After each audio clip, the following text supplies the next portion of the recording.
Well, I bet you weren't expecting this. I I was meant to be busy today, but I'm not busy. So I've done this once before, really early in the day, where I can start. I get an unexpected like day off or free time, and because I can't plan that out. The most I can do is do like a surprise stream. I don't know how long I can be on this. Maybe a few hours. We'll see. But I'm here. I have no plan on a topic.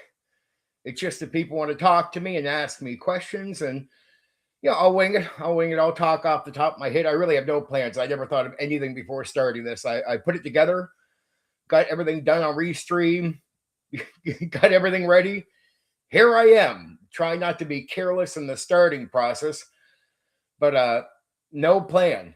Like I've not literally no plan on what to say. I covered running a city campaign for Dungeons and Dragons last night on the stream. But to make sure, because the stream wasn't completely focused on that, so to make sure people got that information, I did a video today on the running a city campaign, game mastering advice for running a city campaign for Dungeons and Dragons, like my take, right? And that's the video I put out today. And then unexpectedly, it was like, well, I went from being busy to not being busy. So here I am. And I don't know if anyone's going to come around. If somebody does, great. If they don't, I'll talk to you for a bit here. No audience. I mean, at that point, I'll give you a bit of free time here. But this is a bit of chit chat. This is not like normal performance content from me, Steven. This is me trying to give some people some free time. And I know there's some odd people in my audience that usually don't get to come around the streams, given the times I do the stream. So I was like, well, if they're around, they'll see the stream on. They can pop in and say hi. If no one's around, so be it. That's how it works. And I figure it's Friday. A lot of people are usually, Friday is a part of their weekend. So I figured, you want to know what? It's not the middle of the week. Here I am. Not the middle of the week. So I figure, why not surprise people with the free time I have? And I've done this one other time recently. I've done it in the past with other streaming when I used to do streaming before. But no plan. I just tried to make sure it's a clean setup. I got it myself set up for the stream, and here I am. But no plan on a topic. I am winging it. I did my video today, but I have no plans on what to say. Just here talking like the machine I am. Because I'm someone who can do that. Like you can just throw it at me. Steven, do you have anything to say? No. Well, talk. Okay, I can do that. Like with nothing. I could just go. I start and go. Talking machine. That's what I do. That's why I say I'm comfortable with this. I'm completely comfortable. And it's an opportunity. I can't plan an early stream like this out ever. I just don't. I don't have the schedule to plan it out. So it always has to be at last minute because I never know I'm going to have free time like this unexpectedly.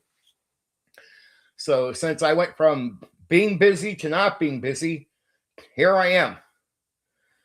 I hope if you didn't see the city campaign coverage last night, which was not a main aim of the stream last night, I threw it in as a bonus because somebody asked me about advice for running a Dungeons and Dragons city campaign my way. I'm not saying there's something official out there, but how I do it. If you didn't catch a stream last night, I did a video today. So that's what I cover today.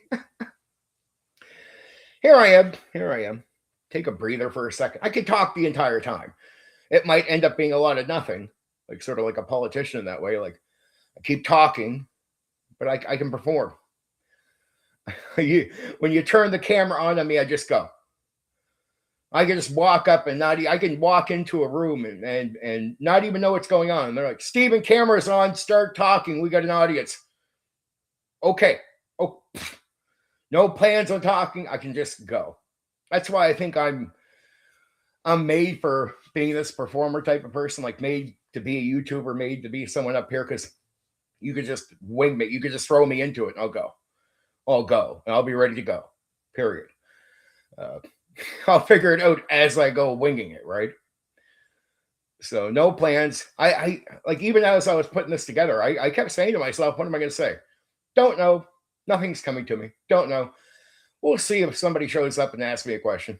And then I can definitely focus on that. But if not, I'm sure I'll come up with something during the time. I figured I said to myself, at the very least, I can talk about the video I put out today.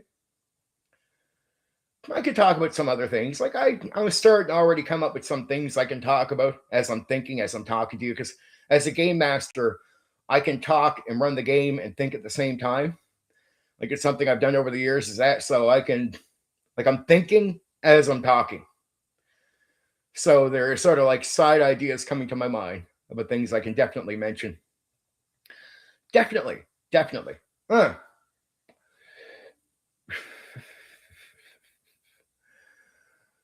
I don't want to talk shit about people. I don't want to go down the. That's easy. That's so easy. I can talk shit about people all day. You know what I don't like? I get weirded out by people that fixate on me.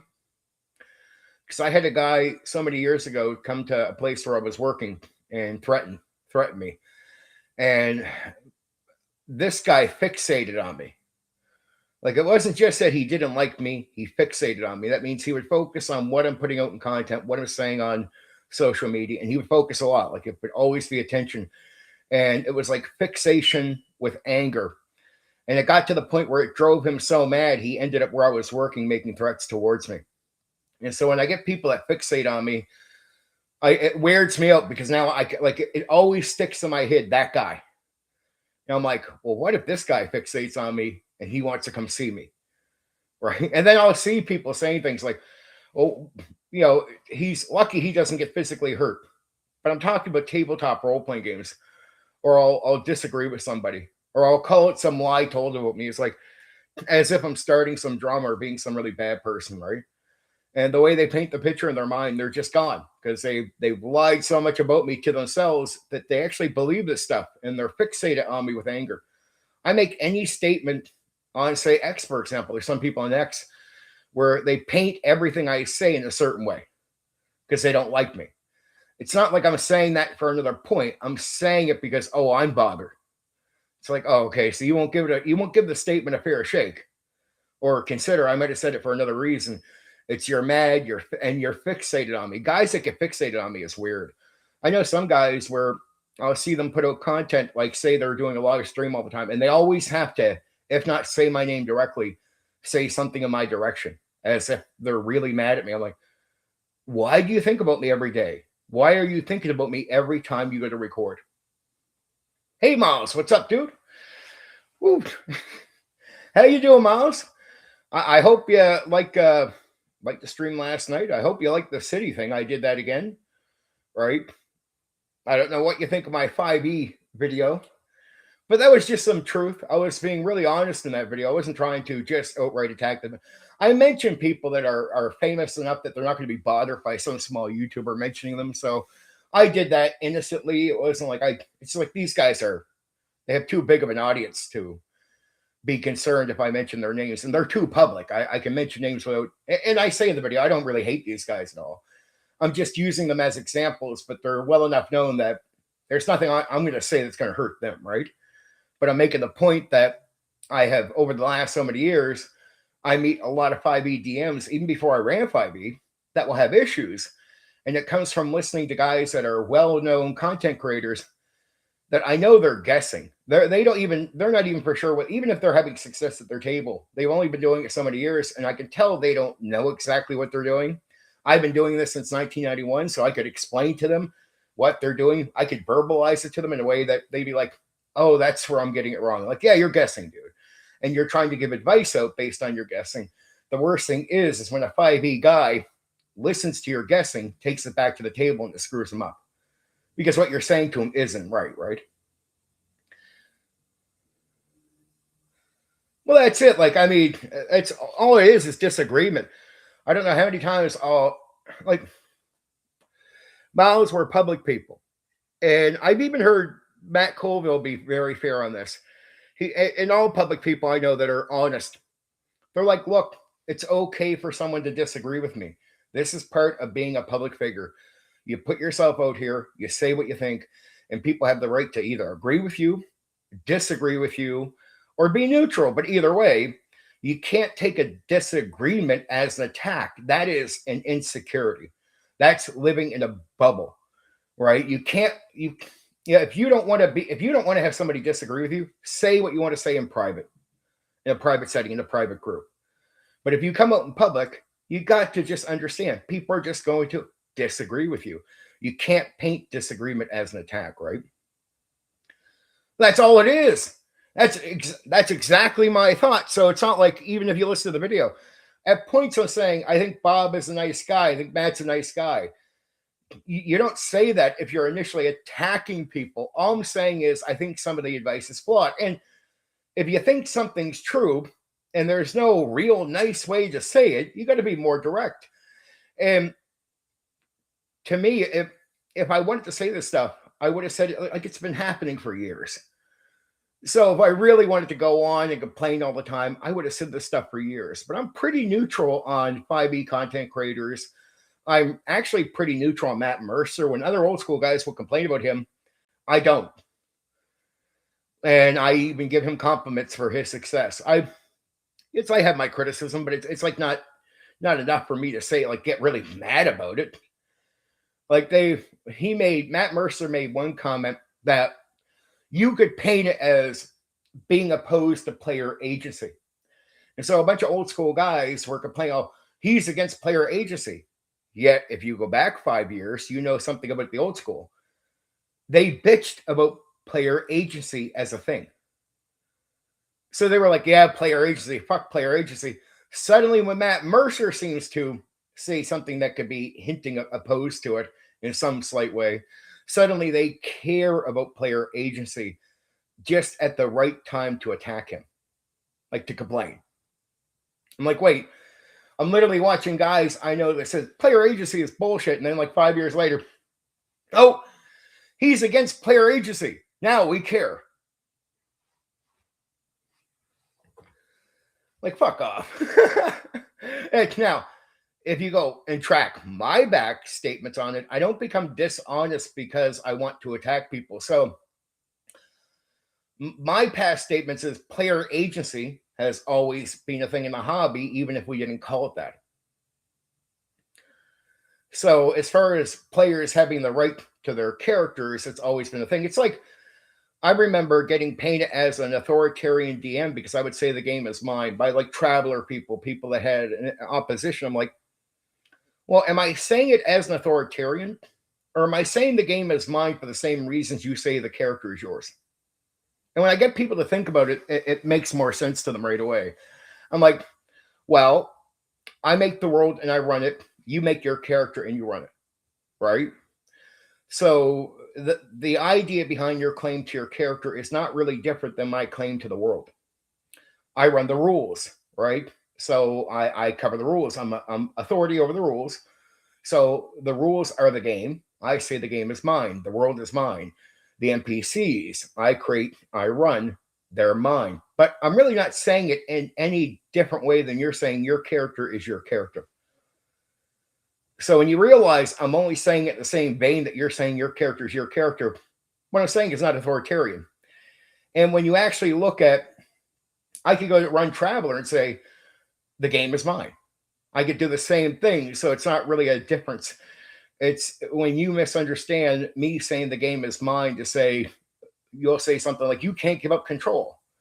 Why I don't like, and it'll be from Traveler people. I'm like, yeah, but I don't give up control if I run Traveler either. Well, yes, you do. No, I don't.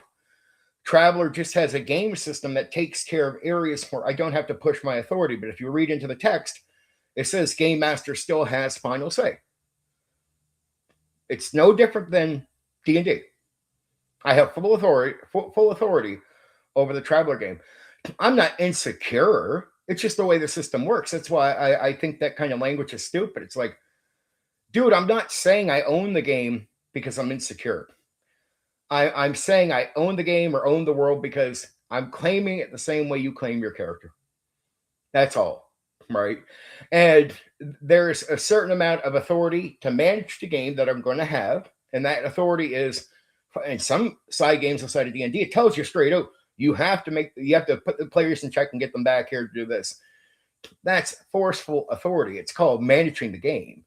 It's just a managing experience, but the way it gets painted is stupid. It's like, well, if I need to make sure we're not arguing, so we keep playing the game, and the keep playing the game to get away from petty arguments is part of the experience and making sure the experience is well.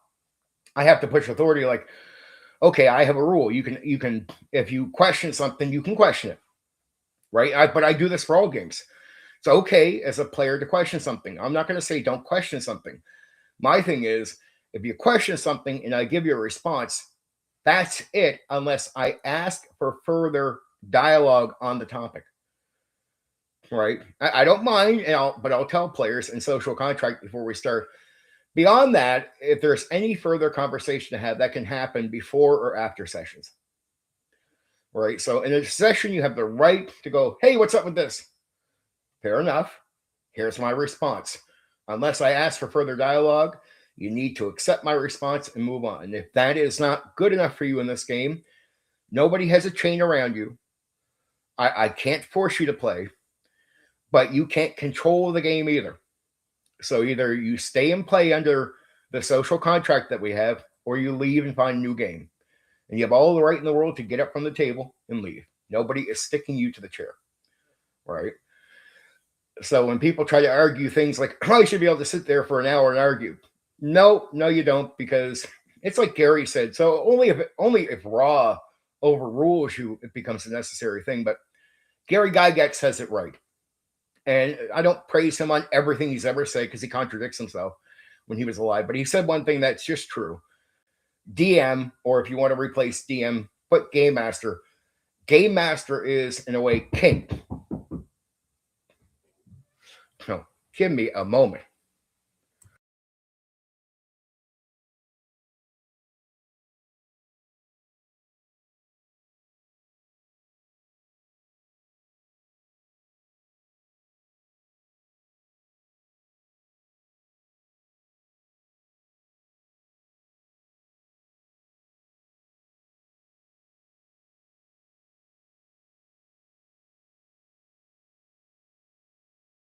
A surprise stream. Just had someone stop by for a minute to grab something. I can't control that, so this is part of the surprise stream. The end of the day, it's just but yeah, that was some things I've noticed. Like it poisons the conversation because I don't think people understand things. They paint things like we don't want you to have control, but what does control mean? Control doesn't mean I abuse you with control over the game. Control is to make sure you like my job to get you back to the table is to make sure you have a good time, but it's also to make sure I have a good time. And that's all I'm doing with authority. If authority ever abuses you and only benefits me, I'm old school. You don't come back to my table. Like you punish me by not showing back up to the table. You don't have to control the next guy running a game or get mad at these statements or these ideas, right? Sorry about that loud noise. That was someone trying just to get my attention because I had the door locked, right? Of course, I don't leave my fucking door unlocked when I'm alone. So I had a family member just said, I was here visiting, left my charger. It's like, okay, go get the charger. Close the door on the way out. Make sure it's locked. So that was all. But yeah, yeah. It's just I hate conversations that are very dishonest.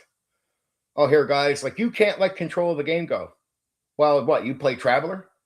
Yeah. I have the same control there. And the game tells me I do. So what is your fucking point? What about Pendragon? I had the same control there. What about Palladium games? I had the same control there. There's no tabletop role-playing game where I don't have the authority to manage the session. And that's all that is when you really figure it out. I'm just managing a session. It's how good or how poorly I do with that authority. What you do is you don't try to put a chain around my neck or control me. What you do is decide if I'm doing a good job as a player. And what you do, old school would say, is you reward me if I do a good job with that by coming back to the next session. If I'm abusing you somehow with any authority, well, you can leave the session. You don't have to stay. You can make sure you don't show up the next time. So somehow I'm only worried about my time during a session time. That's it. But if you think there's a game out there where I don't have that authority, you're living in La La Land. You're lying. I don't have to give up control because no game requires that of me. Not Traveler, not no game. So no game tells me I don't have control.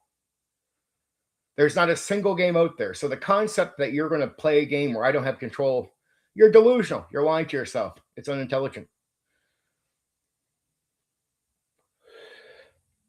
What is the quest your adventures are on? It's a very vague question. Your D&D game that you're running currently. Right now, given what the players have chosen to do, they found a set of relics that is supposed to get them into a place, but of course the relics have been not spread around, but taken by different people because these people have put a treasure there that they want to have safe. And because they don't trust each other, they've each taken a piece of these relics away. So right now the characters are out trying to hunt these guys down because to get this treasure is to save a place that is in danger. I don't want to go into too many details because it is what it is, right? I'd have to spell that out in a long journal. But it seems typical. It's not like finding keys. It's just that these guys, they have a certain thing there. There's a certain thing they want to make sure is safe and not just anybody can have at it, right? So since they don't trust each other, they split up the pieces you need to get in. And now the players feel like whatever they need to save this location is in there. And that means they got to hunt these guys down, but that's not easy. These guys are not easy to find, right? And they're guys that won't want to give up the relics to begin with. So the chances, like they think, well, maybe we can ask them.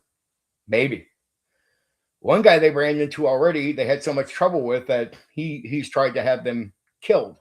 And they're still trying to chase him down, but deal with the threat he's sending at them at the same time.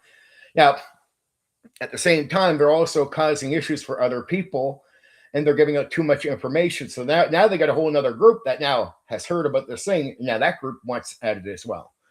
So they have other people trying to follow them now.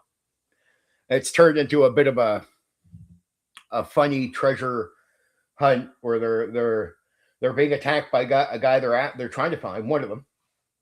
And they have another group now. It's sort of like a secret society type group that is now trying to also track them and what they're doing. And they're trying to resist the secret society, but they're also trying to defend themselves against these attacks that are coming at them, all while trying to get to this guy. And they think that what's in the place is so valuable that they'd rather not harm somebody to get the piece. But they've decided that it is worth it. Because without getting it, many people could die. And this is a sort of what you want to call a hero's journey. And they're at level 7 right now. The highest character is at level 7.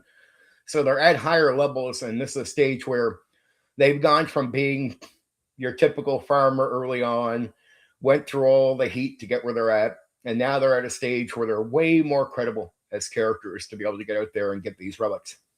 But each guy is different and unique that has the relics. They're only after the first guy.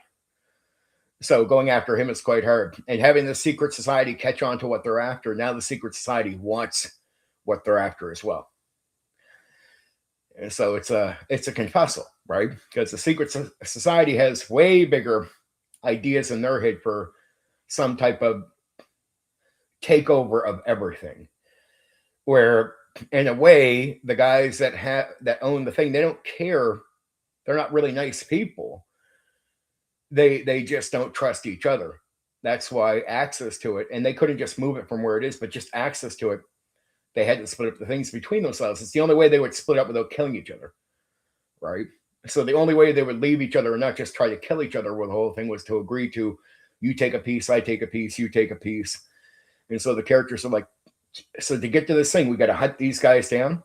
And on top of that, the guys are really hard to get to. Like they're well-connected people in some cases. In some cases, they're just crazy. Oh, hey, Greg. Yeah, the secret society probably had more wealth to fund finding assets, I guess. they could have went after this easier, but at this stage, they only know so much. So for them to keep finding out more, they got to keep chasing the characters. Hey, Craig, what's up? Surprise stream. I was supposed to be busy today. Suddenly not busy. I've done this once before, Craig. You know I put out an early stream one other time. And I said, well, I'll do this just in case there's some people that can't make it to stream. So if they're around, they can talk. Miles was around. He started asking me the current quest I have on a D&D game on the go, which is really wild and fun. I'm telling you the basic overview, Miles, but the details in are really fucking interesting. All the guys that they're after are fucking very interesting people. The secret society is called the Grey Masons. Actually, you can learn about the Grey Masons if you get my Neo TTRPG system, which I'll be adding rules to and doing sort of a whole game change come the end of the summer. So that whole game, my Neo TTRPG system has gone over. It's almost like putting out a new edition with new rules. That's what the update's going to be. It's going to be a completely new set of not an overhaul of the rules now, but just an extreme add-on on rules, right? But if you get the Skullhorn edition of my Neo TTRPG system and you read about the groups in there, you'll read about a group called the Grey Masons, right? And they're sort of a hint of the Freemason type of thing, but different. They're different. It's just taking an idea, call them the secret society, the Grey Masons. And these are the guys that are now after them, right? They're not after, but more or less not trying to kill them, because to kill the characters would mean it would cut off the information they need. So it's a weird thing. It's like trying to track you and find out your secrets without just outright killing you. But here's what's weird.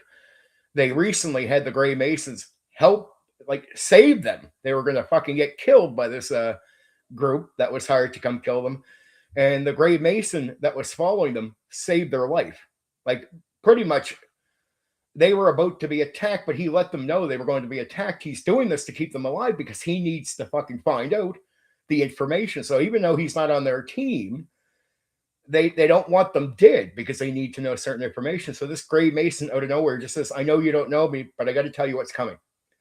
Who the fuck are you? It's just some guy who's been tracking them, but for that reason, he's ran into this other group tracking them. And so he pretty much finds out about another group that's here to kill him, or in a place to kill them. And he has to help them. He has to sort of give up his cover, right? And in the process, he gets killed, but he saves them. So ironically, he got killed, but that in the scuffle, but they were able to take out these guys before these guys could just sneak up on them and kill them. So he ends up saving them. Isn't that weird? This guy's not your friend at all, but the Grey Mason is stepping out of the shadows to say, hey, man, I can't let you guys get killed. I need you to know what's coming so you don't die. Because we can't afford to have you die and then not be able to get the information we need from you. So they're trying to get the information out, to the point where the characters are now convinced if these guys find out the whole truth, they might start then trying to off the character. So the less the Grey Masons know, the more security it is, ironically, for the characters.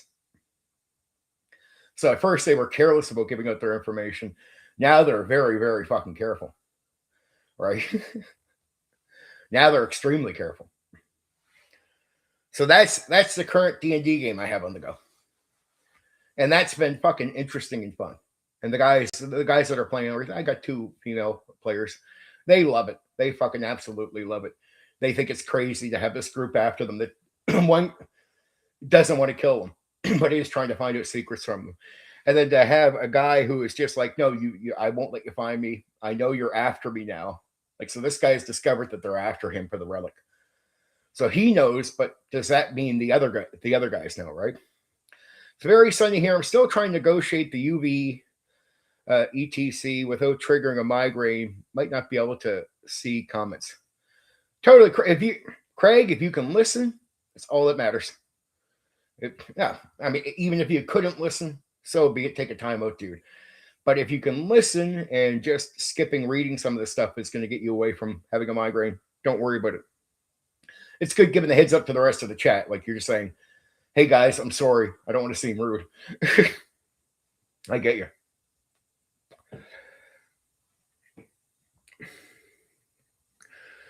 But there you go, Miles. That's a rundown, not the overall start.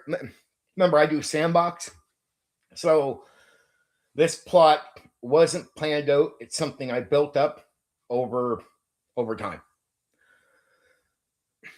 I had some of these ideas, but I mean, it wasn't like a plot I planned for the players to have their characters go after or anything. It's just they did, and then I develop it more as I see what they're interacting with. So, like all my games, because I do sandbox, I don't do modules. I only do sandbox. Uh, Sandbox is because if you know how to do sandbox, you don't need modules, right? So I just do the adventures. I let the players guide where the game is going to go, guide where they want their characters to go, and then I just take what they're doing and I'll be like, okay, I start then developing a plot, and then between sessions, I then start developing that plot out even more. Right, a mix of hearing what the players have to say, what they think, and then I'm inspired to think about as I'm putting stuff down.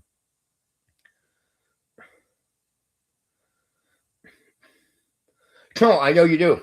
I know quite a few people like hearing certain things. It's some of it can be hard because I'm only on one game right now. And then when I look in the past, it's like vague. My memory's up and down on certain things. I can remember something vague, but I don't know if that's going to turn into good content. And I gotta watch how I put content out or what I'm putting out. It's weird as a YouTuber.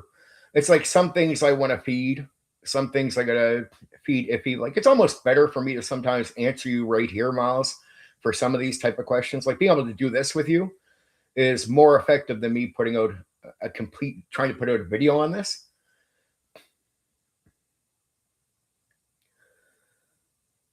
Don't seem what actually that's totally it. Here's my thing.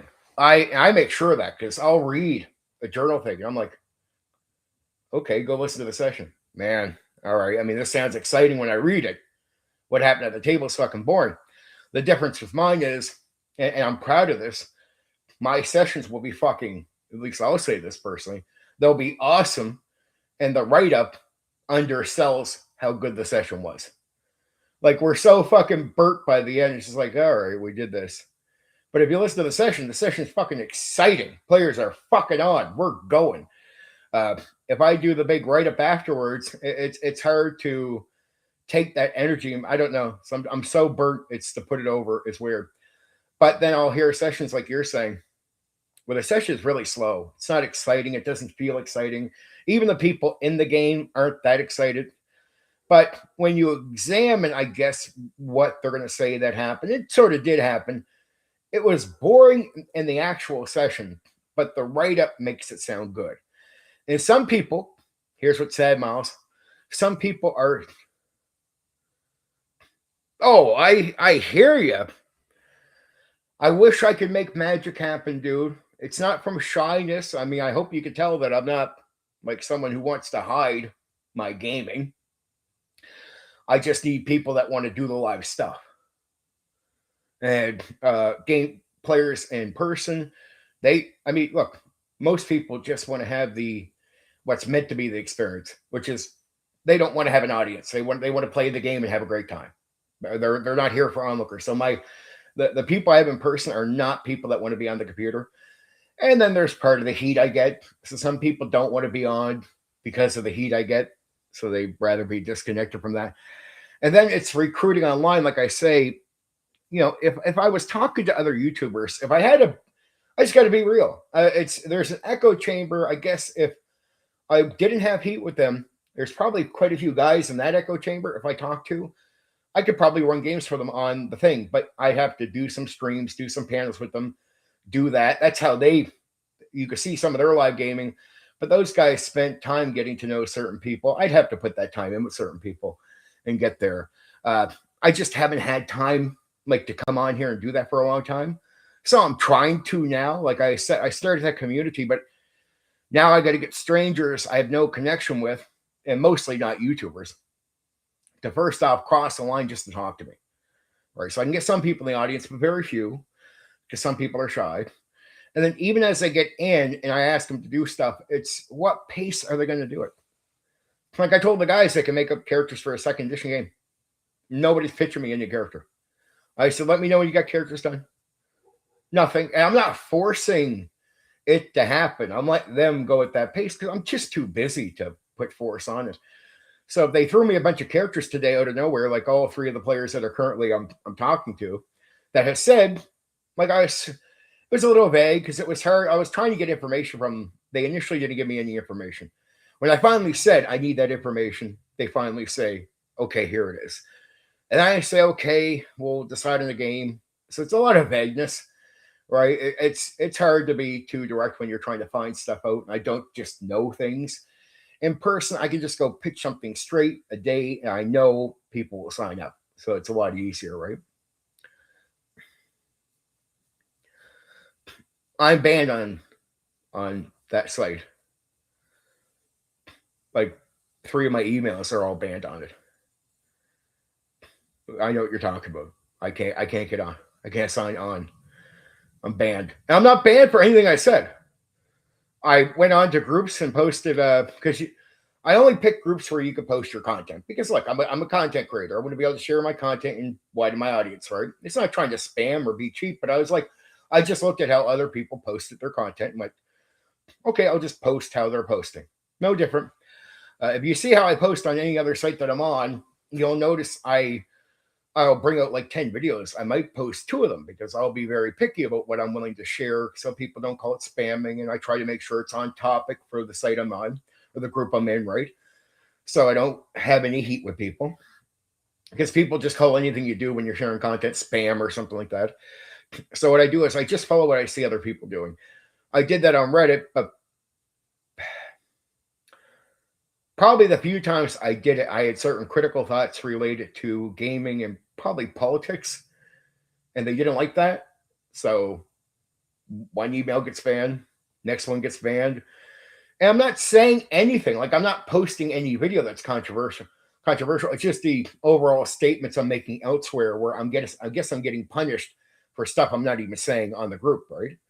Or if I had a criticism of something, it wouldn't even be directly like it's like a WotC thing. If I criticize WotC, but it's criticizing a thing that has to do with the stuff being pushed, well, then I'm attacking the thing.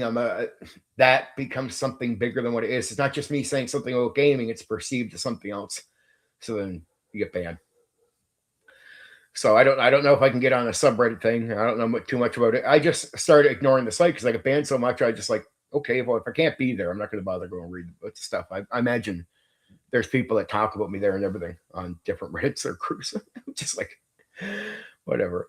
Like Roll20, I'm banned. I still to this day don't know why. I don't know why. But I have a feeling the guys that run Roll20 are also, even if you're not political in your thing, but it's, I guess, attacking something they perceive as you being that way, then you get in trouble. And those guys lean a certain way. I don't care that they do, just because I don't care about that stuff. I've gamed with people on all sides, so I've never made a big issue with that. But I guess if you have certain views, goodbye.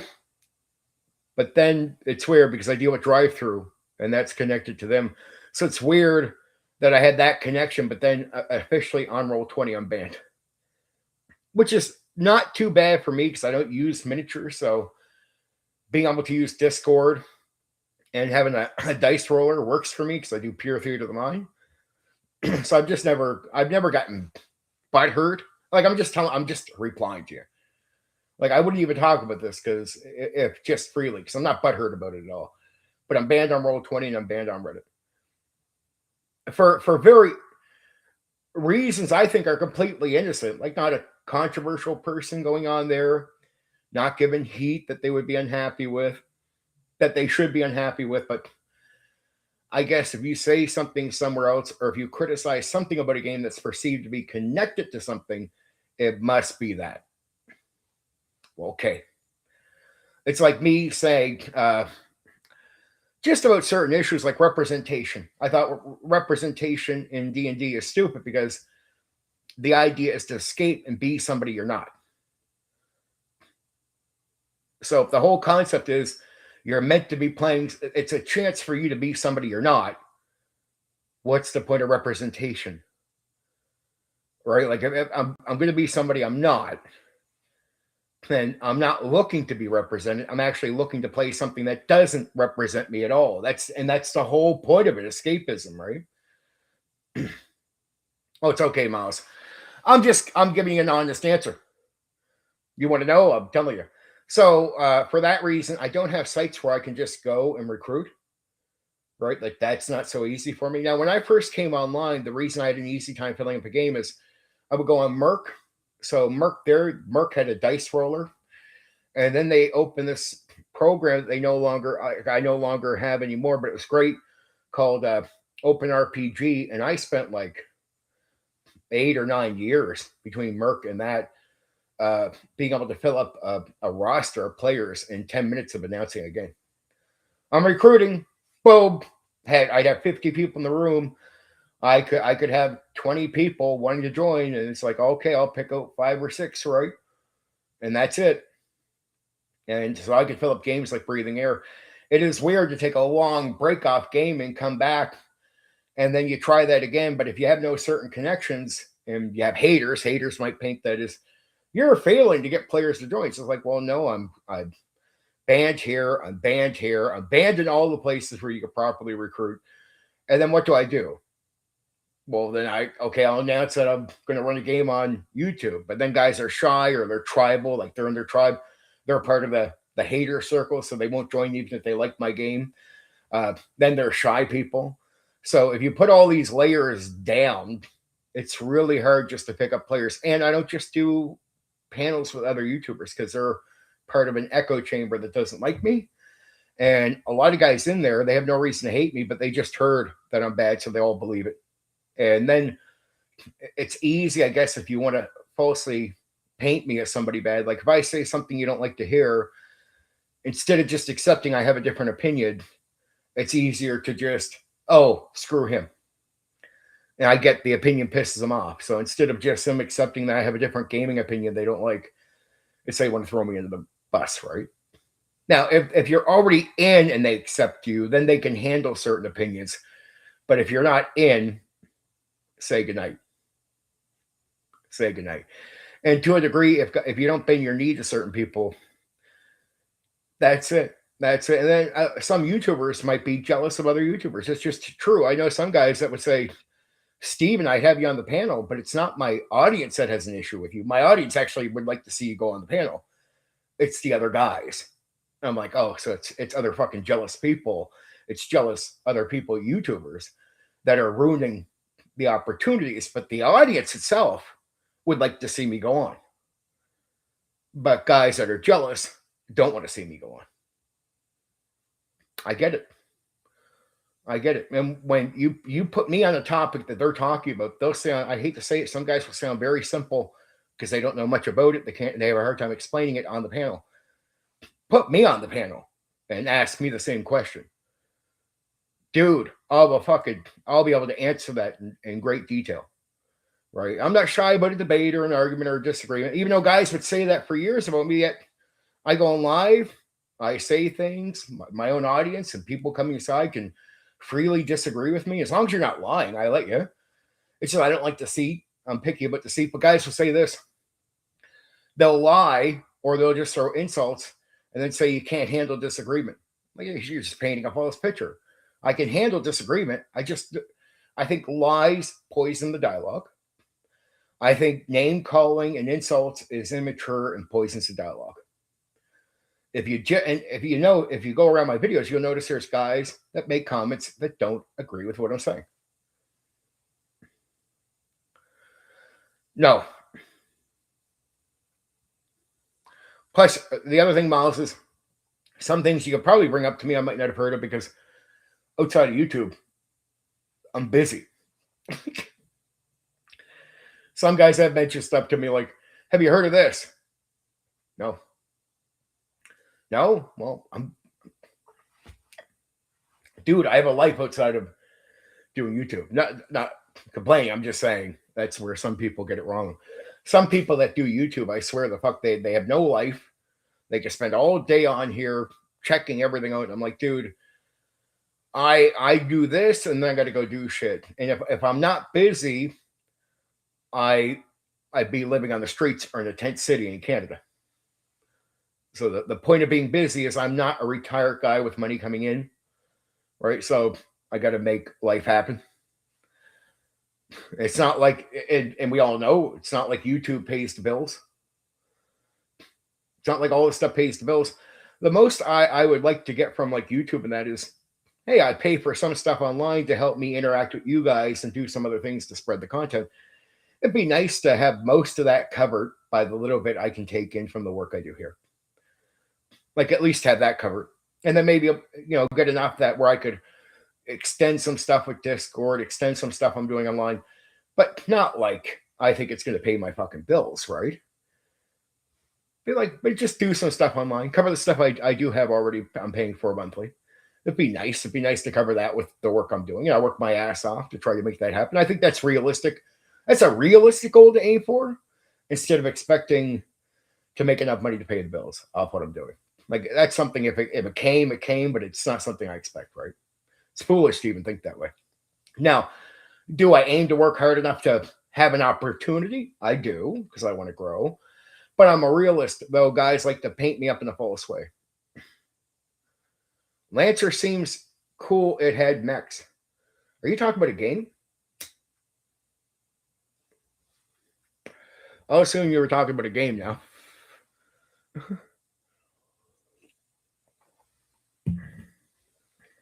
I don't know every game.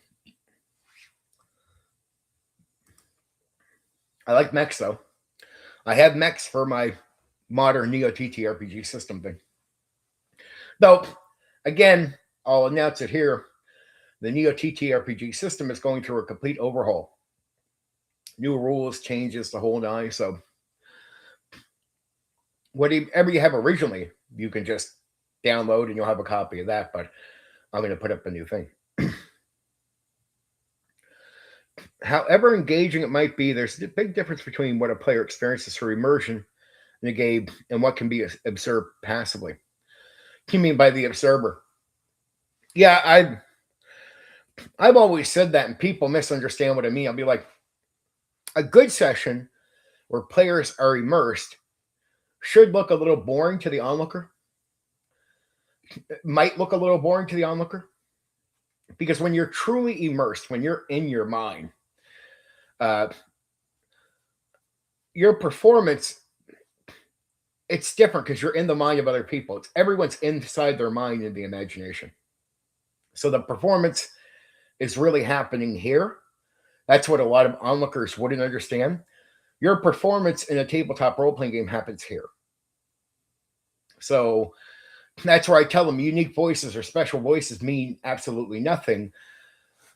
If you don't get a player to focus on that, you can soften your tone. Say if I was doing a female merchant. Well, if I have you in your headspace during that moment and you're immersed, you take it in as a female merchant. You're completely fine. After the session, if you weren't thinking about it, you said you took that in as a female merchant. Completely, yes. Right? Now, to the onlooker who's listening in, they just hear me softening my tone. But I'm like, dude, if you were sitting at the table and I was inside of your mind, playing with your imagination, with information and manipulation, your experience of me speaking would be different. Right? But the way you're going to take me in, if you're just watching from the outside, is completely different than how you take me in when you're in the game. And most people don't realize that. That's why I'd say this. I don't criticize guys. I'll see Matt Mercer. I'll be like, his players, I sometimes wonder, well, I don't wonder, I almost know. They're not having as much of an immersive experience as I could give them because they're so busy performing for the onlooker that it becomes more of a performance as actors for the onlookers than it does being immersed for their own experience, right? Because once you're immersed, these elements go away. Like what they mean for the onlooker means nothing, right? Like a unique voice will only matter to players maybe for that first session. They hear it. After that, it doesn't mean as much. And somebody who simply changes the tone of their voice will be just as effective speaking as an NPC or a character to the players as the guy doing the unique voice. Now, either you know that or you don't, right? But I do. I've done this since 1991 and done it many times. If you know through manipulation and being in the imagination that that's how it works, you stop being impressed with unique special voices because you realize the guy not doing a special voice can be taken in just as well by the players as the guy doing the special voice. And it means at that point, doing a special voice means you are not outplaying somebody else. Like, it doesn't make you a better player. It doesn't mean you're better at the table. Now, to the onlooker, you might be more impressive, but to the people directly in the game, you won't be. You won't trigger the imagination more than the person changing their tone, because that has to do with manipulation and imagination.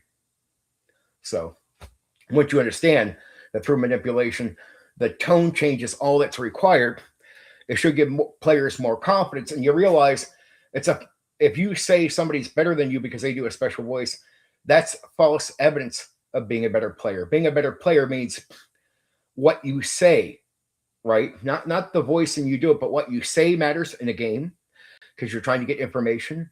What you do with your character matters, like the actual gameplay or the effectiveness of the speech you do with your character for gaining information. You realize that's what makes you a good player. The special voice is a false piece of evidence to claim something that it doesn't really prove. It doesn't say you're better than the next guy. So that's false, right? What says if you're either as good or better than somebody is if when you speak in character, you're more effective at getting information for your group, for the game, for what you're looking for, or the actions you do with your character are, and you learn from mistakes. You make a mistake, you learn from it really quickly. These are the aspects that make you a good player, right? Doing a special voice has nothing to do with being a good player. Now, there's no harm in doing a special voice. I don't attack it or say it's bad, but it simply doesn't make you a better DM or a better player. And either you know that or you don't. But I have real experience. So there's guys out there that will talk shit like that's, oh, if you do special voices, you're better. No, factually, that is an incorrect statement, right? No, you're not. Matt Mercer does great voices, great for the onlooker, meaningless for the imagination in the game, in the intimate setting between him and his players. He can do his regular voice and change tone and have as much of an impact on his players as he would doing voices. It's the onlooker that might be more impressed, but people in their imagination through manipulation of information, the voicing, the effectiveness of it goes away really quick. Read about the Grey Masons. There's aspects of the game I'll be adding on, but that game is really great for setting, gives you ideas, tons of monsters. Even the way I handle social interaction. But there's some things you just got to learn from doing it, right? From doing it. Like the imagination stuff. I didn't put all this information in the game. Like as far as like, but I do say at the start of the game early on that doing a unique voice is not necessary, right? It's not part of what you're actually doing in the game. That was never part of the game. And when you realize manipulation and the imagination really snub out doing a unique voice, it's something that takes a long time to learn that too. You have to do what I've done over and over again to really realize the lack of effectiveness of a unique voice or a special voice. You just realize right away, okay, that's meaningless. It's cool as a skill, but it's 100% doesn't say if you're a better DM or a better game master or a better player. The player is not the voice, it's what you say. So are you saying something in dialogue that gets you information? That's a good player. That is effective with their words when they're speaking in character as far as getting information and effectively helping them in the game. Negotiations, like negotiation with the enemies. If you're good at talking the enemy down because of what you say, not the special voice you're doing, you're a good player. Like in that aspect, right? And then what you do in action, and then learning from your mistakes. Mistakes are going to happen. Can you learn from them? Do you learn from them? That's a better player.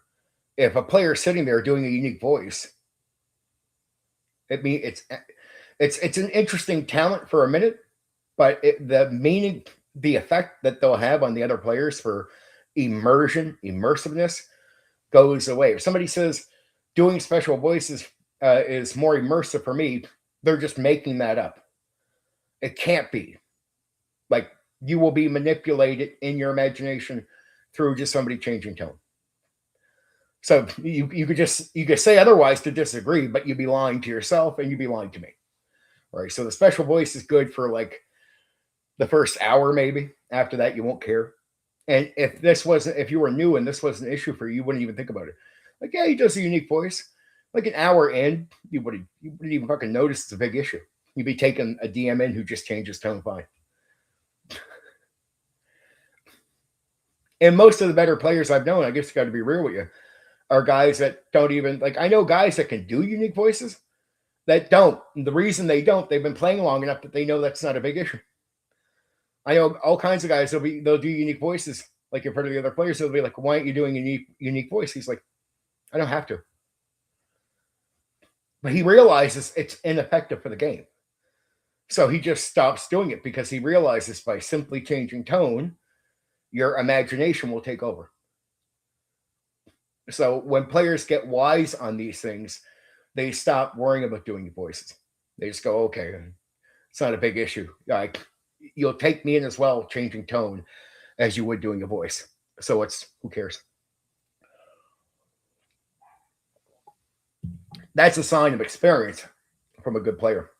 Because a player like one of the guys I know, he focuses not on doing a voice, but how effective can he be at talking to the faction leaders? How effective can he be negotiating? How effective can he be getting a better price? How effective can he be getting information? So what he's saying becomes more important than him doing a special voice. Again, the special voice might be more entertaining to the onlooker. It's nothing like it's good. I got to work on the quality. Definitely, I can improve how the whole thing is set up. I'd never done PDFs before I ever did that game. So that was a rough stretch trying to figure out from scratch. You got to understand, I went into that not understanding lingo, trying to get advice for that. Be like, I get like advice from a guy and I read through the advice. I'd be like, dude, okay. Be like, what? I'm like, okay, here's an example. I remember like the first day I took out 100 different words because I knew they had different meanings to them, like different things. I said, tell me what all this means. And the guy starts laughing. He's like, oh, for fuck's sakes. Yeah, that's right. You don't know all this stuff. This dude, the whole thing you sent me, it's lingo, it's statements that have information behind them. I don't even understand because I've never done this before. And he's like, that's true. You haven't. I was like, how the fuck do you call this advice, dude? How am I supposed to understand half this shit? I've never done PDFs before. I'm not a computer guy. I'm a hustler in life. I made my game in person, like, you know what I mean? Just writing it out, game testing for 15 years. I've never done stuff with the computer.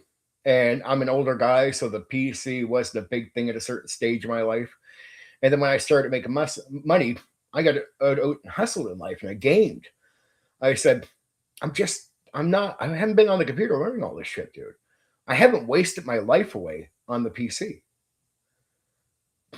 Like, I said, I'm glad you spent 20 hours doing this, 20 hours doing that, and you've given up all kinds of your life to this. I said, dude, you know me. I have not done that. I've been out actively living, doing speeches in front of people, living life, working hard. I said, dude, I get it. You're a nerd. You're a nerd like me, but you're a nerd in a way where you spent years on this, having certain conversations, learning things that you know I haven't done. So why pretend I'm going to know all this fucking shit? How am I supposed to be able to fucking know this shit? What, do you think I have a magic tree? Or I'm like in the Matrix where I can go, download program, now I know all the lingo. I said, these 100 words, you got to give me an education just on the fucking words before I can get the lingo here so I can just understand the lingo before I could even start understanding your advice. And so it took me a long time, even to get to the point I gotten with the PDF creation. A messy long time. But I do it like the stream game. Like, so that's one update, but I continue to do updates.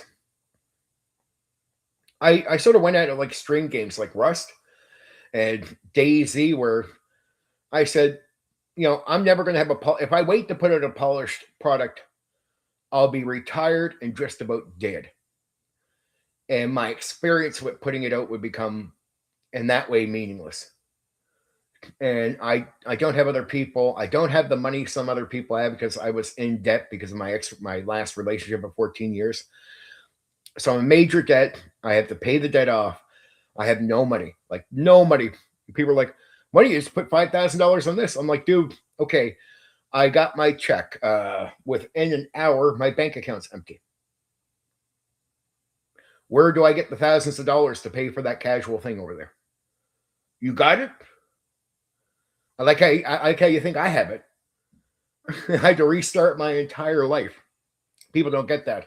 I got out of a 14-year relationship in debt and had to restart my life from scratch. And came back to a situation where the jobs here are almost impossible to get.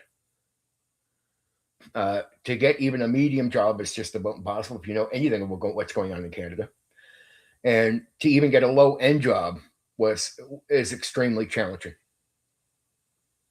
So it's other people living in different circumstances than me, where they have money put away for different reasons, and they make other money for different reasons. And I totally get it. If I was in there without the debt, I'd have that kind of money, and I have had it in the past.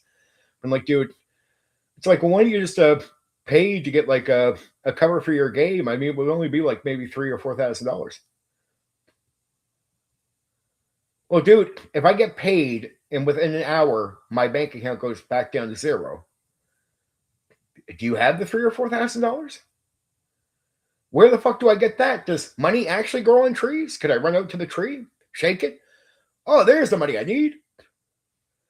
What a fucking ridiculous idea. It's like, dude, I don't have the money to invest in art at all. And then I had to look at the market for real, putting that out. Even a little bit of stuff I tried to use. I looked at the market for non-art books. Non-art books absolutely fail automatically. Well, I don't want to put out a game and completely collapse. I want to be able to put more work to it. I'm not expecting to be rich off the game, but be nice to get enough investment or sell enough that I could do some other things, maybe even bring somebody else in on it. I said, well, I'm not going to go down a road that's guaranteed fail. Like I like customers, but I'm not going to sit here and just throw all my fucking dreams away to make your day better. Like it's a back and forth. I scratch your back, you scratch mine type of thing, right? My passion is not to be sacrificed to somebody else's needs. Like, it's nice you want something, but I have passion and fucking dreams too. So if you think yours is more important than mine, well, you can go fuck yourself. That's what I say to people. You can go fuck yourself. When you just put it out, it doesn't matter. Go fuck yourself. So if it's all about serving you, well, how about this? How about you go get a stick, put it up your ass, and hop around? That's the most I'm going to fucking care about you getting served without me getting something if I put my passion, hard work into something.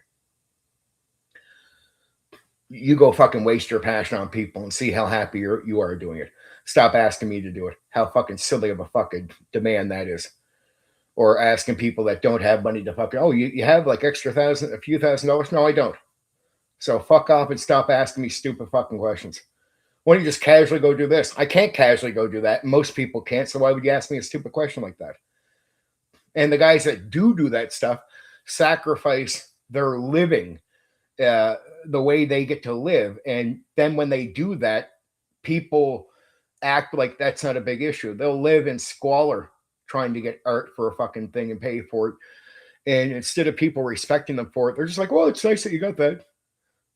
Dude, you know what that guy just sacrificed? You can go fuck yourself. It's more than fucking nice. Treat him with a little bit more fucking respect and fuck off. The guy's going to live in fucking squalor to get a fucking cover for a game because you thought he should get a cover. So how about you go fucking show some appreciation and talk like it fucking matters? Sorry, not with you, Miles. That's aimed just at other people that might watch us. Fucking sick of me.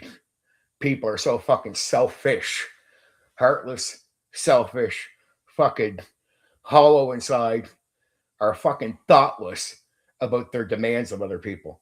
Fucking thoughtless. Stupid and thoughtless. Shallow as fuck. All about serving them. Fuck your life. Fuck your work. Fuck you. And they don't even realize that's what they're doing. It's like, dude, what's even worse is not just being shallow on purpose. It's being shallow through stupidity.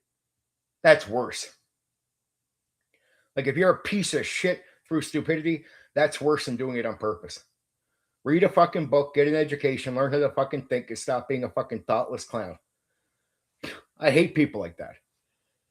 And then the few people that will have money in the hobby, and will be a small percentage, when they go and buy stuff, they'll act like everybody else should. It's like, oh, well, I paid $10,000 to get the cover. Dude, you're fucking how old? Well, I'm like 60. So you got like retirement money coming in. You get all this taken care of. Your fucking ass is covered. Yeah. Well, go fuck yourself. Like, go fuck yourself. You're a very small percentage of people in the fucking hobby. Stop telling the other 99% of fucking guys that made a game that they should just have their fucking 10,000 and go, it's worth paying for. Well, most guys don't have the money to go worth paying for it. So fuck off.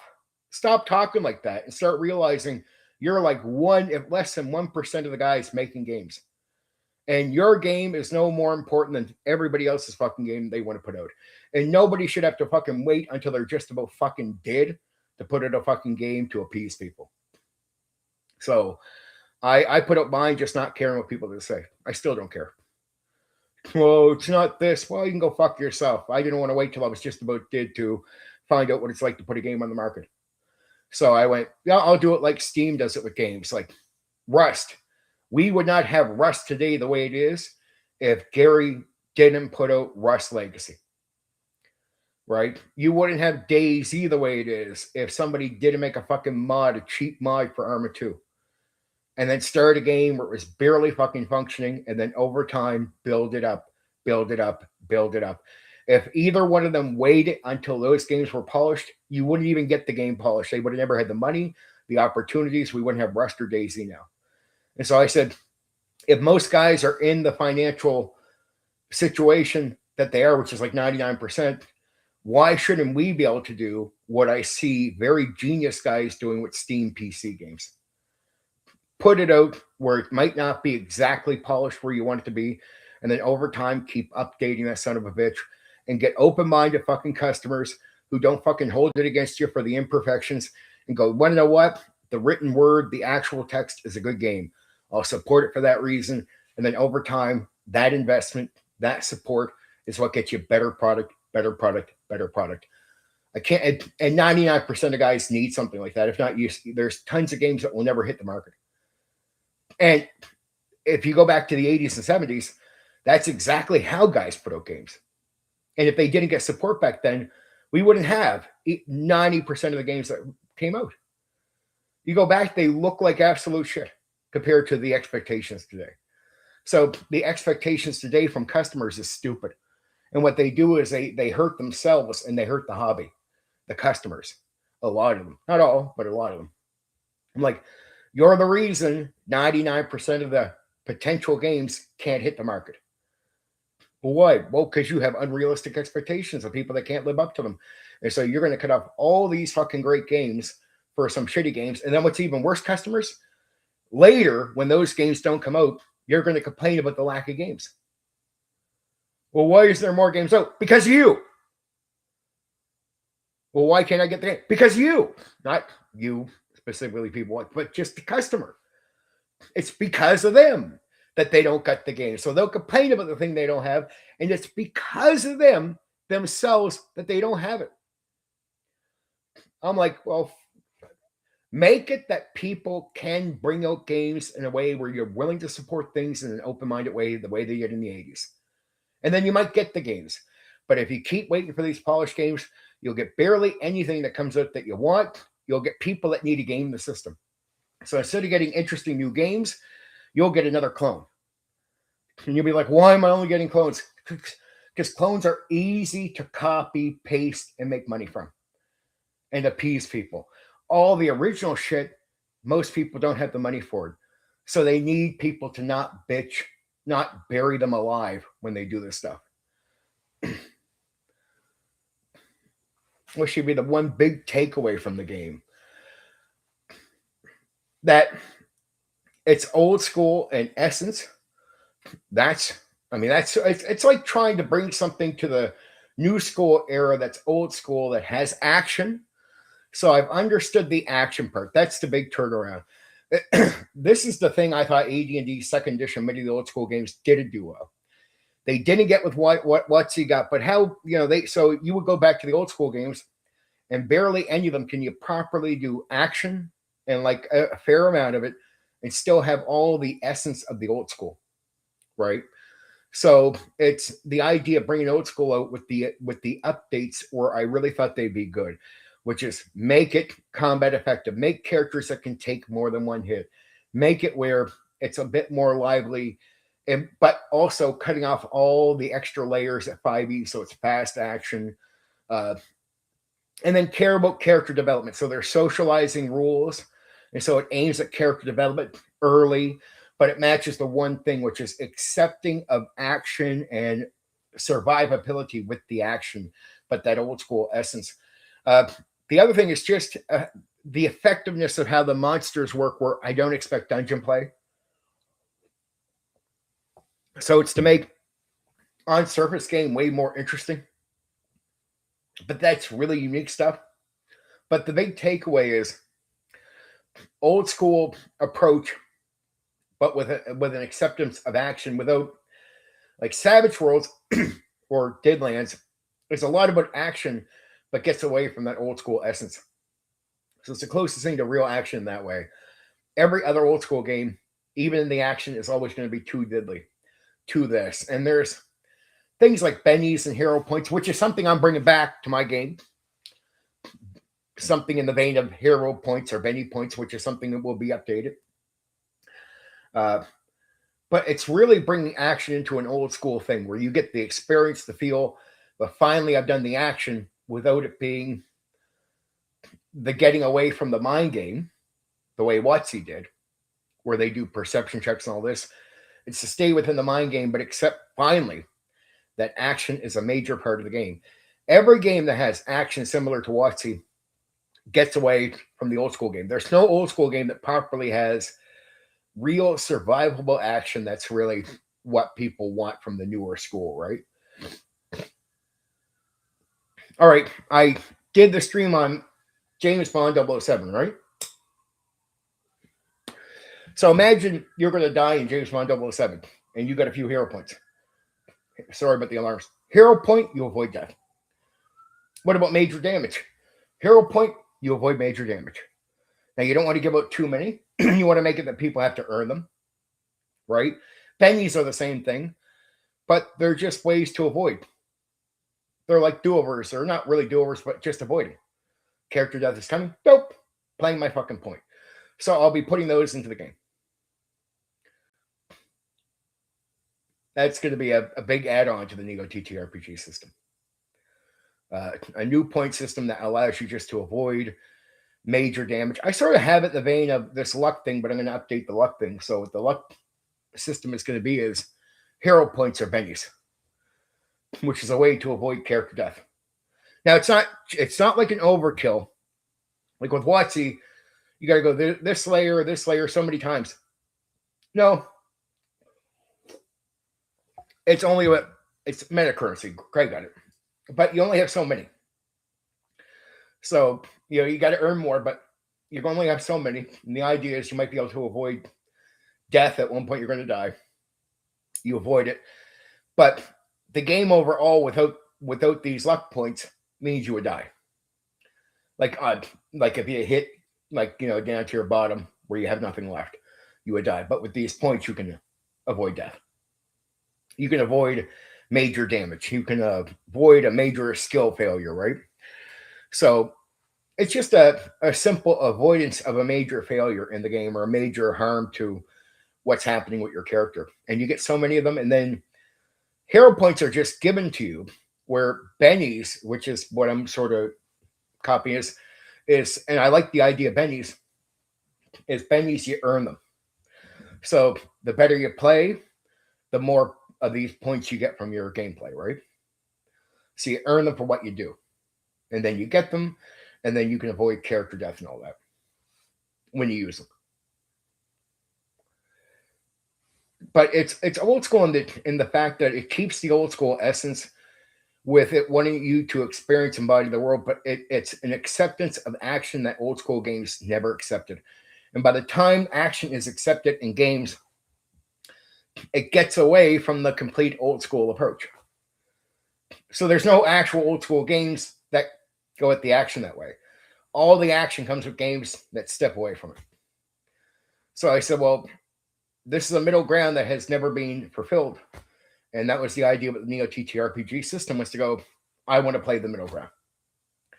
I want to give you the old school, the approach, even to rules, simplify them, but then make it where it's the survivability is up there with something in the vein of what WotC is doing, but it keeps the mind game going.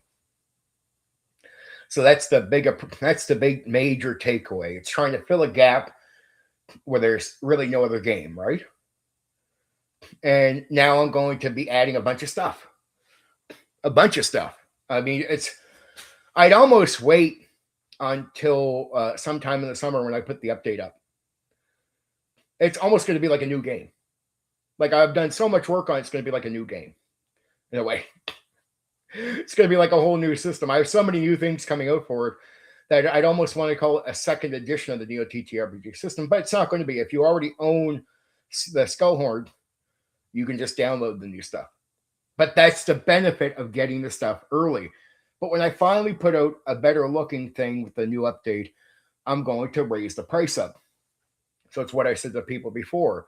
If you get it now while it's cheap, that puts some money where I can take that money, because I can pay my bills with a lot I make outside of this, and I could put that to other things, right? But if you wait until I get it to a certain degree, understand the cheap price you see now goes up. Then you got to pay more. So you're in a situation where if you already have it, Miles, that's great. The new update is free. It's free. So you're not going to pay for it. You get a whole new thing for free. And if you want to make sure you have a copy of the old stuff, just make sure you download it, put it on something, and then you still have a copy of the original thing, right? Fair enough if you want to do that. So, but I'll be changing out the download. And I think you'll love it. I think everyone will love the new update. Because there's even games I have not done streams for that have secrets that you guys don't know about. It's going to be in the Neo TTRPG system. You can't copyright rules. And not that I'm copying everything by name, but you can't copyright rules. And there's so many rules that I haven't even talked about on streams and most guys don't know about.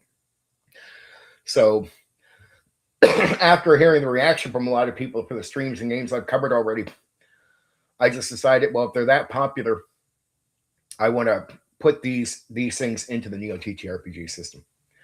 Make it sort of like a package of old school games, right? And that way, the best rules where they can work together. And the Neo TTRPG system is going to be something completely new with a lot of great ideas, old school ideas. But the one area that old school kept avoiding is make combat diddly. It doesn't mean there's no diddliness to it, but it is leaning into combat's more survivable, more fun, more long lasting. It's more what people want, but it keeps the mind game side of the game, which is what newer games that do combat on that level, all of them, 100% of them have gotten rid of. They've gotten rid of the real mind game of the old school. So it's a maintaining of that, and then it's a mixing of things that I've not seen another game do. And the Neo TTRPG system is also built in the vein of something like Savage Worlds, where Savage Worlds rules can be used for a lot of different genres in that. I was inspired to make the Neo TTRPG system with that kind of concept, where I could use the rules for all kinds of different genres. Plendium does it. D&D tries to do it, but Plendium does it. Savage Worlds is something that does it. I've done that with the Neo TTRPG system. So it just means it's like, if you play Rust or Daisy or a lot of PC games, they're similar controls, so you don't have to relearn everything every time you're going to play a new game, right? Well, I just want you to be able to play all these games where there might be slight differences for each one, but there's so much similar stuff that you don't need to really relearn the wheel to play the game. Like if you play one, there's a bunch of stuff now if you go play the other. So you just need to learn about the new things, but all the basic things you'll know from playing the other game. So like Skullhorn, it's the same as the modern invasion game as far as certain elements of gameplay. So once you played Skullhorn, you can go play Invasion, which is my modern edition, and you'll realize right away, oh, okay, I see what he's saying. Like there might be new guns or some new smaller elements, but there's a lot of overall elements like the D100, the way it works the same in that game as it does in the Skullhorn game.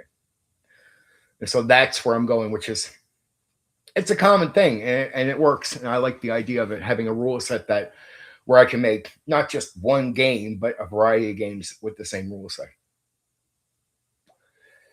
I'm excited, man, because the work I got done is secret stuff that even if there's people out there trying to steal my idea, steal or take it or do whatever, there's stuff they don't see coming. There's stuff I'm going to do with this. It's a complete overhaul and fixes on the actual system itself that I know they wouldn't even know about. So if they were copying my stuff, I'd be like, dude, you should wait. You want to copy, you should wait for the new stuff before you copy. Like this stuff is going to it's almost going to make the old game look old in comparison to the new stuff. It's that good. That good. I'm quite excited about it. I'm excited because I'm game testing it right now. And that's good. I got 2 guys that are playing the game, and we do short runs on it. I'll be honest, I ain't able to do like 8-hour sessions with them, but we do like 2 hours or 3 hours here and there, and they love it. They love the new ideas, the new concepts I'm playing with. They fucking love it. They love it a lot. They do. It's really good. But overall, it's just it's a big package of stuff. It's like another big takeaway is it's just, I filled that game with so much stuff. Like you don't need a player's handbook and a game master's guide and a monster manual or a setting separate. You'll notice I went old school. I don't do the money grabbing that way. So mine, if you notice, the Skullhorn has a setting, has the monsters, has the information you need for game mastering, and has the information for the players, all in one package. All in one. So the way I have ways of doing extra additional stuff to make more money, but this is where I sort of went and looked at White Wolf. And I looked at Palladium. And I said, well, I don't want to do cheap money grabs like splat books, modules, or settings. I like the way White Wolf does it because I don't look at what they're doing as a money grab. Like, instead of giving you all this extra stuff, they'll give you a vampire, but then they'll give you a werewolf. My favorite one personally, just with using it, has to be the spirits, the goblins. Because I like running with them because I treat them like real world, well, not real world, there's no real world goblins, but my goblins are like the Ducky Boys. You might not know what that means, but if you ever got a chance to see a movie called The Outsiders, there's a group in that, a gang that the guys have to deal with. And they're called the Ducky Boys. Now, the Ducky Boys are weird because even though they're just like a gang, they come out of nowhere like they're spirits. It's a weird how the movie treats them. If you go watch a movie, you know what I mean. Like there'll be like a fog, and from the fog, the Ducky Boys start coming out. And you don't know where they come from. And they're like these sort of like spirits that when they run back into the fog, they just disappear. And in the real world, when you go to read myth about goblins, you read about them as being spirits, not like physical forms that have like a place where they live, like a village or something like that, they just sort of come out of nowhere, right? And I treat them like that. That's why there's a sort of different take in the Goblin Slayer. There's a different take on them in D&D. I treat them like these evil spirits that just sort of, where do they come from? They just show up and they can start showing up in numbers. And I like the way I have them set up. So they're my favorite just to use commonly, because the way my game works is you can use them at higher levels and lower levels to be a threat. Either way, right? So for convenience, they're the easiest to use and the most often that I've used recently, especially. So they remind me of the Ducky Boys in that way. But they're different. They're different than the goblins from D&D. They're different from the goblins from the, like Goblin Slayer. They're in the vein of the outsider Ducky Boys. That's what I would call them. But in a way, the Ducky Boys, I think, without really knowing this, I just assume the Ducky Boys are probably inspired off real world myth about goblins, right? And you'll notice my goblins are spelled different, Goblins. That's because that's how myth in the real world spells goblins. They don't do Goblins.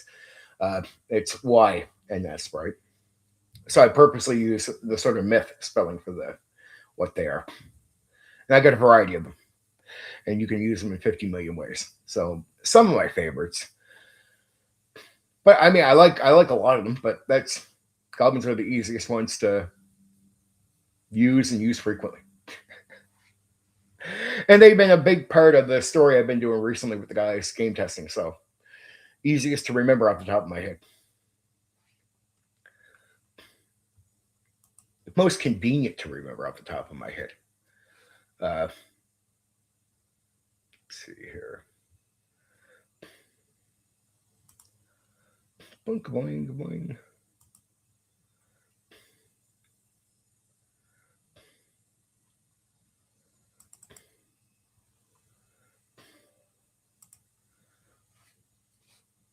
But you can keep asking questions while we go. Why we go? I have invasion monsters too. The goblins in that are a little bit different than the goblins I have for the other thing. Way better. Way better.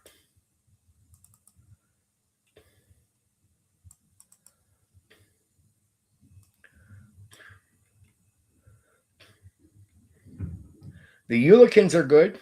I do like those.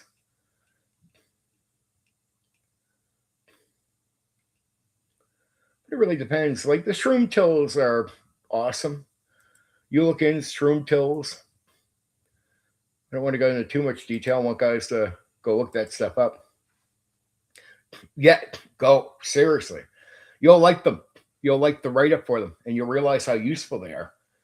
That's what you're going to like. You're going to realize that a lot of monsters are for specific use, but then I got some monsters that are for a good continuous amount of use.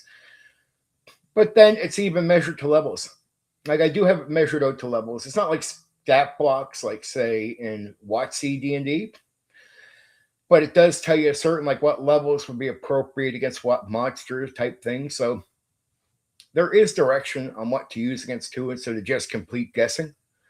Yeah. After that, it's on players. It's old school on strategy. So players have to play smart, and it depends on what options they have by the time they get there, what they've gotten, what they've gathered up. There's shitloads of magic items for you to put into your game, right? If you're running it. There's even war rules. So I got war, naval war, like so sea, war for sea, like naval battle, and siege war. So I actually got rules for war in the game. Now, I do have a basic setup where you could use miniatures, but it's very basic movement rules that you can use in pure theater of the mind. So there's a limit on tactical as far as just fighting monsters, but where you will find something leaning towards tactical and wargaming is war. I actually have war rules. War, again, naval warfare and siege warfare. So if you want to do some war, you can do war with the game. That might be appreciated by some war people, right?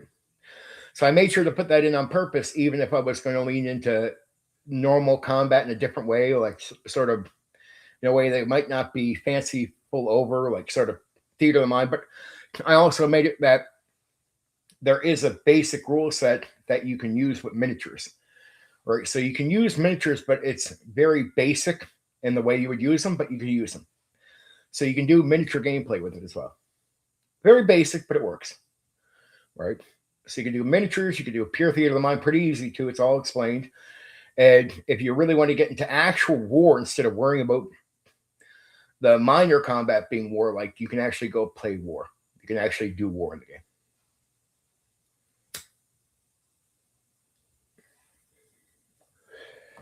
And there's guns. There's a shotgun, pistol, and rifle you can use in the game made by gnomes. There's a whole history to it. So unlike like say D&D where there's the arquebus, this game has shotguns, pistols, and rifles. It doesn't mean they're everywhere, but I mean there's parts of the world where they can be, and then parts of the world where you might not find them at all, right? But they are in the game. They do exist. Yeah, and you can play a certain class or classes. You can actually play characters that have the guns, right? So guns are pretty deadly. Like if you played it, if you want to do a campaign where you were doing a bit of war, like and people with guns and everything, it would play. The gunplay is fast. It's deadly. People shooting at each other. It should feel exactly like what you want it to feel like. Because combat is meant to be fast. I take layers off so it speeds combat up, right?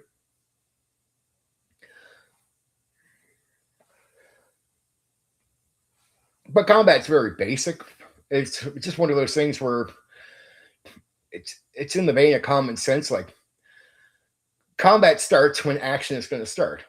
So when you get to the point of requiring some form of initiative because action's going to start, combat starts. You'd be like, well, how do you do combat? When it starts. That's how you do combat. Like there's so many tricks you could use, skills, being stealthy, but right up to the point where people are finally acknowledging each other and there is surprise attack. You can do that, but outside of surprise, when the enemies finally face each other to be able to attack back and forth and you're doing initiative or you're in a situation to say initiative, you're in combat. Like it's common sense in that way. It's old school common sense where it's like, when does it exactly start? When you get to the point where action can happen. In that vein. Before that, there's sneaking up on people. As long as people don't know about each other, there's no action to start. Surprise attacks, you get your surprise. That's initially not the start of back and forth combat, but that is potentially the start of combat if a surprise attack didn't end, you know what I mean, an enemy, right? Well, then you're in combat. Then you're faced with the initiative back and forth. That's it. Initiative, and the game is straightforward for gameplay. You'll like this for everything. It's just, it's not D100 versus target number. You roll lower, it's roll higher. So to attack, you'd be rolling against like an arm or target number. To use a skill, you roll against the target number. To do anything, you roll against the target number, and that's D100. Besides that, there's D10s and D6s for smaller rolls like damage, duration of a, say, magic right for how long it might last. But the only dice you need, if you don't have a D100, you can use 2 D10s. You know the deal. But to play the game overall, you just need D10s and D6s.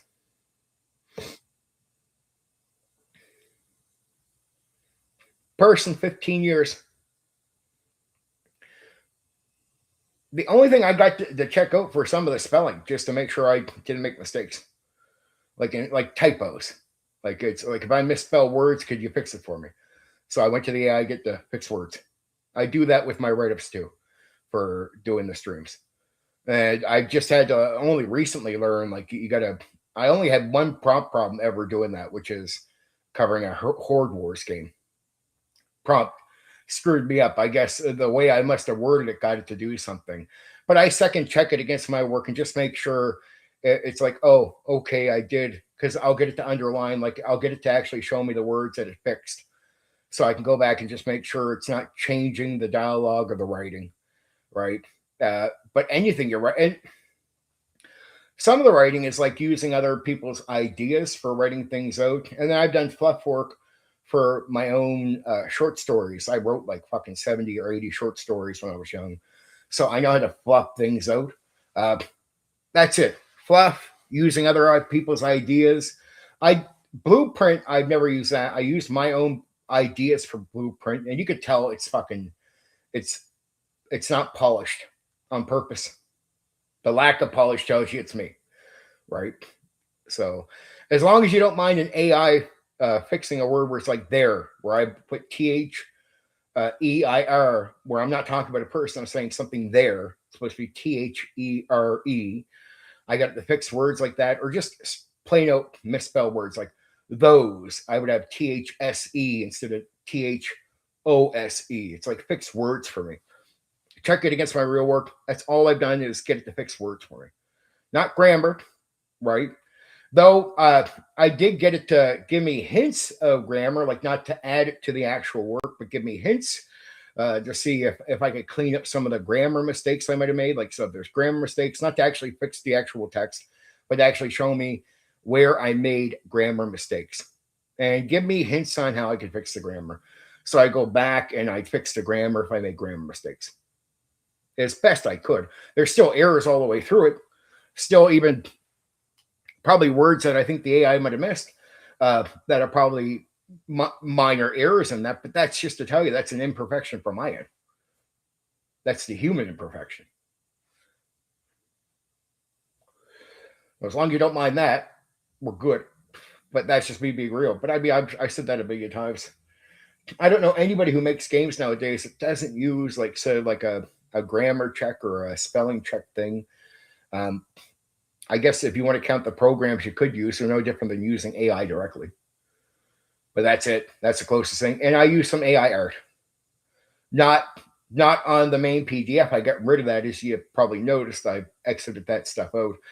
But on some of the side things I did, I never took the AI art out of those. So if you notice some of the adventure stuff I've done, the dungeon crawl, I still got AI art and some of that stuff that I haven't separated, but I separated AI art overall pretty much from the main PDF. And at this stage, Miles, if a customer tells me if you work with AI, they won't buy your stuff, stop buying all games going forward. You won't avoid it. Unrealistic expectation. Stick your head up your ass and don't buy any more tabletop role-playing games. Just stop it right now. Everyone's using it. And at this point, either you learn how to use it to help you or you get fucked, and everyone's using it. So if you tell me your standard is this, it's like, all right, go pay $100 for an old game. Stop buying new games. Don't invest in Kickstarter. Give it the fuck up. Put your head up your ass. Keep your head up your ass. And you can go ahead and live in a delusion because that's where you're going to stay. And if somebody tells you they're not working with AI, they're lying to you. Plain out lying to you. So you either have to get realistic as a customer or just say all new games going forward, you will not buy. Like, just give it up. If you have an unrealistic standard, everyone's going to be using AI, forget it, you're done. Everyone is. And you won't be able to compete with anybody if you don't. And so everyone's using it, right? And if you put a standard on some other designer to not use it at all, you might as well just cut their legs out from under them. Because guess what? You might not like it. Guess what? 80+% of the customers that will pay money are okay with it. So go crucify some designer by saying you won't buy their game if they use it. You and a very small group of people will be saying that. WotC knows this. The whole market knows it now. Over 80% of people will buy stuff with AI art. Over 80% of the customer base will buy stuff with AI written stuff in it. Straight up. So the customer base is overtaking you. And if somebody can produce better stuff with AI, and that means everyone else is going to outproduce the guy who's going to be honest, well, then you're telling the honest guy, you're fucked, and I'm going to fuck you so you can serve a very small portion of an audience.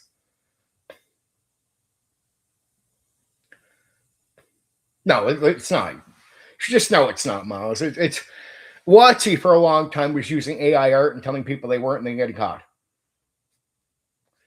They're using it.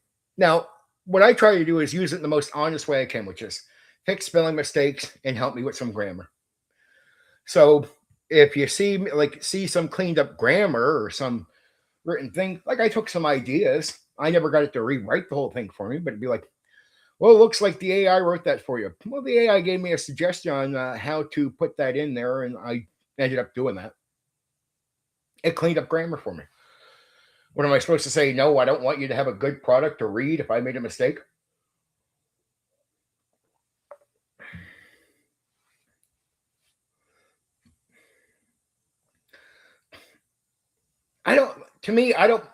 I'm old school. So my audience, in all honesty, Craig, I don't mind rough art, but what I would say is if I were going to get one image off you, I'd almost want to get all images off you. Because Shadow Dark, I think, got it right. If you're going to take something rough or not, that has to become a style to your entire game. Like that style has to be if it all looks the same in that vein, I think you have a better chance of selling a rougher form of art to a customer. If I have one piece that's polished, one piece that's rough, one piece that's this, I can see that being really hard to sell.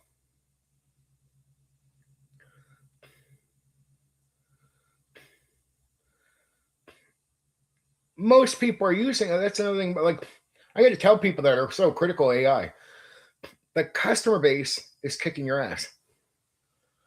It's like I got to say, the anti-AI people, you remind me of AD&D 1E guys, because it's like 7% of the base complains very loudly.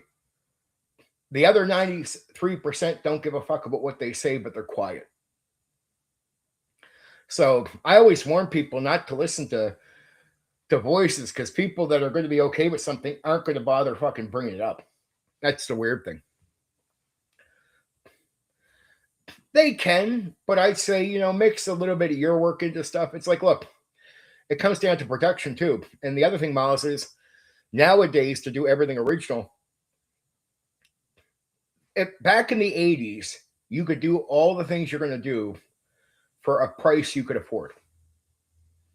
Now, unless here, it's like independent games. Independent games, you'd be like, you look at the people that made them, they spent millions of dollars.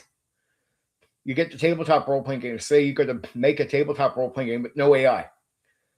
All right, you're ready to spend $50,000? Do you think 99% of the guys have $50,000 to spend? The market has changed, dude. So AI gives guys with great ideas an opportunity to compete. And then if you tell them you can't accept that, and then all you get is corporate shit coming at you, you as a customer, Miles, I would say you can't complain later, but you will. But you can't. The amateur guy who's going to have the better, unique, new ideas, most of them, 99%, cannot afford the newer stuff the way it is. And if you tell them, I don't want any AI, what you're really doing is saying, well, there's a device that will let you keep up with the corporate games, but I don't want you to use it. And I want to put a price on you none of you can afford. What the fuck are we supposed to do? And then, so your expectations are so, and it's not your fault that they make everything cost so much, but that's the world we live in today. So it might have cost guys back in the 80s, maybe $1,200 or $1,500 to get all the art for their thing. Now, for the same cost on the quality art or thing they did, would be about $30,000 to $40,000 casually, for all of it, casually. So it'd be nice if we were all back in the 80s when the same art cost $1,200. But to act in 2026 like, well, you could just get that art for like $1,200. No, you can't. You can get it for like $40,000 to $50,000, maybe $30,000. $30,000 a great deal. I think that's unrealistic too. I think at this stage you get all the art you need. It's probably more like $40,000 to $50,000 in reality. That's just for the art. Forget everything else. So to act like we're living in the 80s where it's all affordable, what you're doing is telling every unique designer, even though there's a tool out there that will let you keep up with corporate, I don't want you to use it. So what happens? Then nothing but corporate. Corporate takes over your independent market. That means all the independent guys are now guys with money, and it's corporate products coming out as independent games. And then what happens with customers like you? Not you exactly, Miles, but what happens with customers that complain about the AI usage? 3 or 4 years in, all of them, 100% of them complain. Why isn't there any new games? Because your expectations are stick a stick up your ass because you are so fucking unrealistic. You don't know realism. You don't know the reality. You're asking guys to do something they can't. They can't. It's not even a maybe. They can't. So you get your corporate junk. So shut the fuck up and take it, or go, okay, I want you to do some work, but I understand you might use some AI. That's the stage we're at if you want unique ideas to come out onto the market. And if you can't accept it, it's not like the 80s. If you keep treating guys like they can take care of everything for $1,200, which is the kind of money most guys really have to spend in reality without living in squalor, because quality of life matters, right? Like if you want them to have a normal life, you have to be open-minded.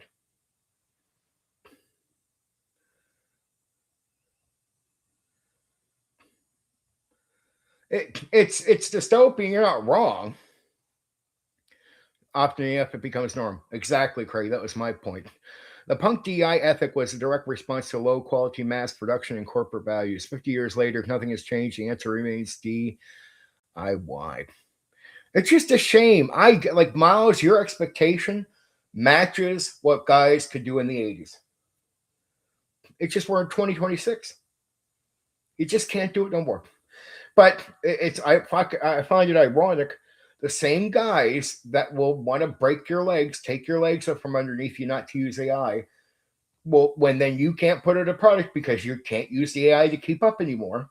It can't be affordable for you. Well, then they complain about the only games on the market. Why isn't there more? Dude, you said that guy can't use AI, right? Yeah. Well, he followed what you said. Then why isn't this game out? He can't afford it. Because he's following what you say. The only way he gets his game up is if you decide to not break his fucking legs and purchase his shit. So what do you want? Do you want a unique game, or do you want corporate owning the entire thing? Because corporate has made it this way on purpose. The big money has made it this way that they can own the independent game market now. Go look at it. This blow your mind, Miles. Go look at the old independent market, which was for guys that barely had any money that wanted to come up with great ideas.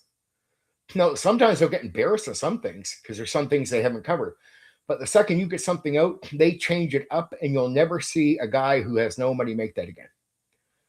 Now, some of the independent games, it costs $10 million, $8 million to make them. Do you think average people have that money to throw away in a game? No. Yet you'll still hear guys that are video gamers, well, I'd rather get, but people can't. So, and they're like, why aren't there more of these type of games though? Like, why are they only rarely coming out? Well, because guys are trying to be honest like you expect, and that means they can't put out a game. Oh. It's like, fuck off, dude. Please fuck off. Stop having unrealistic expectations. I know you want to push back against AI, but you're crippling everything. AI is, to keep up with this world, it is what people are going to have to buy. And at one point, people had no choice but try it. And what they're going to find out is, in some cases, when they put their stuff out, it's going to sell. Even if you don't support it, it's going to sell. Because it's going to get to the point where the customer base it already has overtaken people like yourself, Miles, by like 80% more. Even the TTRPG hobby will now knowingly buy AI art products. So it's not like your opinion represents a majority of the customer base, and your opinion is shrinking and shrinking and shrinking as far as people that back up your take on it. And what I would do is go, instead of being totally against it, if you want quality, meet somewhere in the middle. Because middle ground is where you need to be to keep some quality. Quality of life instantly improved by not being dependent on credit cards as a route to dopamine hits. It's just, there's a middle ground for the anti-AI people, but they just want to be anti-AI and cripple everyone. So their unrealistic demand means most likely the independent person completely goes AI. So in a way, they're fucking themselves. I'm like, why not expect some quality, but allow people to play with the AI stuff? Like, there has to be a middle ground. Middle ground maintains some realism for you. But if you don't play a middle ground, well, then even those guys will just, at one point, you'll become ignored. Because AI is taking over, whether we like it or not. Let's all be real about this. And either you let people work with it, or it's going to get to the point where it's just going to be AI games coming out without people. So I tell customers that are out there, either you make it that people can be part of the functioning system. If not, at one point, people will be moved out because of your pushback. And what will be replaced is just AI games coming out. I mean, we're already there. It's just, you got to be... Yeah, for Miles, let me explain this again. $1,200 to do something to put your game out.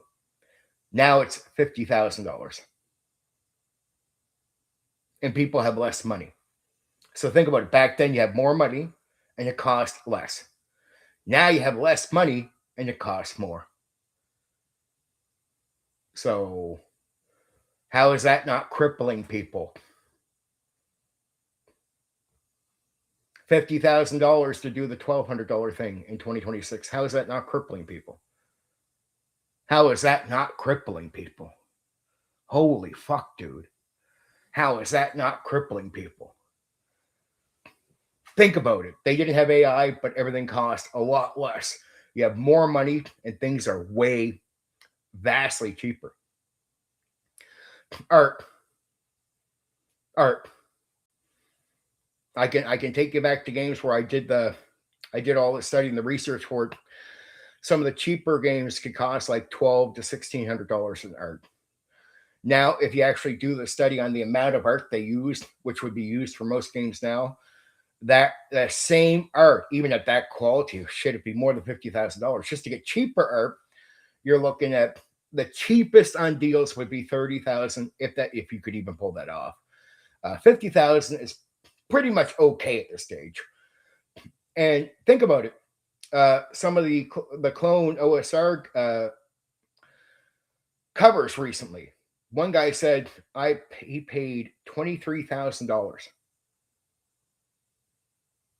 for a cover. Forget the rest. For a fucking cover. One guy paid $17,000.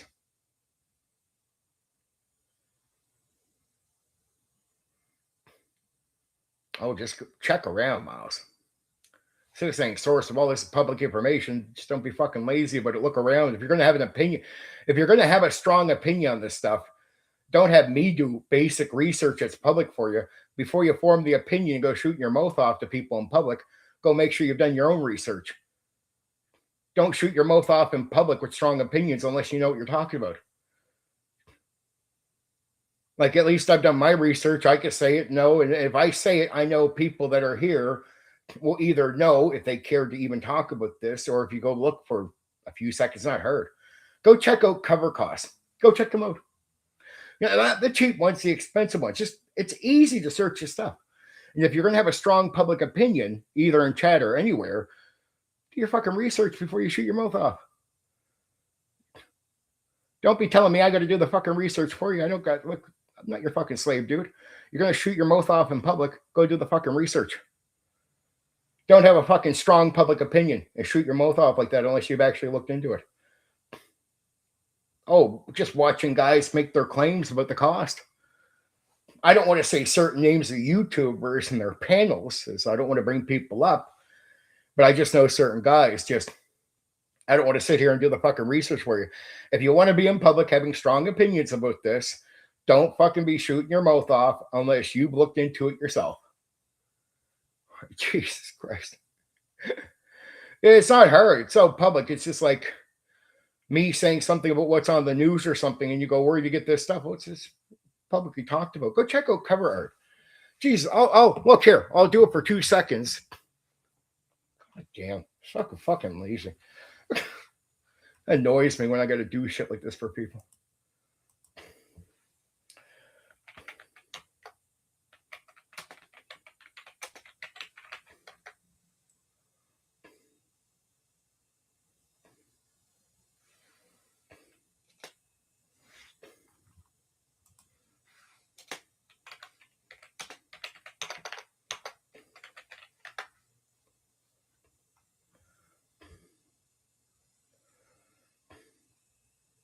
It's like AI will say it. Hiring a professional digital artist for premium custom TTRPG book covers can easily cost $10,000 or more.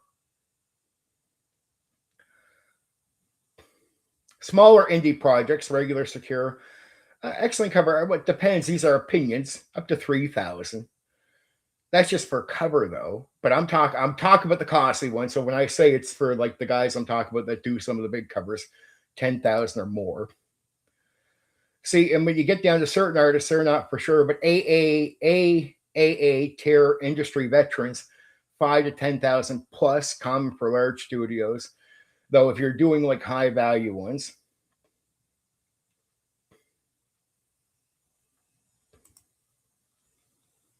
and that's just AI will tell you instantly. I never said, Miles,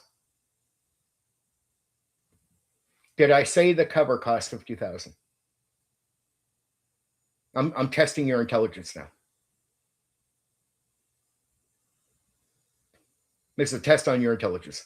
Did I make a claim that the cover alone cost $50,000? A test on your intelligence. Give them what I said. I just want to know if that's what you think I said. Testing your intelligence. I've explained myself every time I've talked about this. Did I say that the cover alone cost $50,000?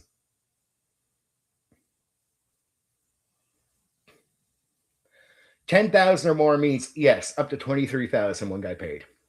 $17,000 was another guy.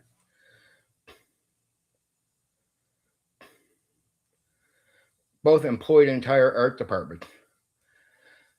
When I say 50,000 K, what was I talking about? I said 12 to 1,600 for all the art for a book. That's what I said, right? And I said for all the art you would need for the same book, it can cost up to $50,000. At no point have I said a single fucking time that a single cover costs 50K. I have detailed out this every time I've said it. So a test on your intelligence. Did you get confused and think I'm talking about one cover? I've only made one claim, which is the guy did pay $23,000. And just even a quick AI search backs up what I'm saying right away.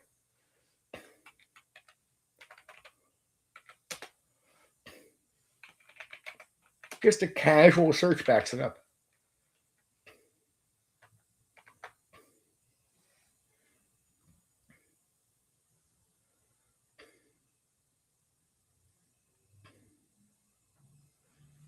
Just casual search backs it up right away.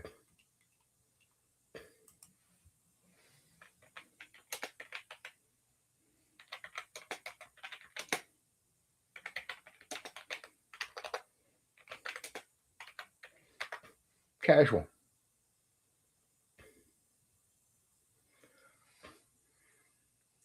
So yes, companies' crowdfunding campaigns have absolutely paid more than $20 20K for a TTRPG cover.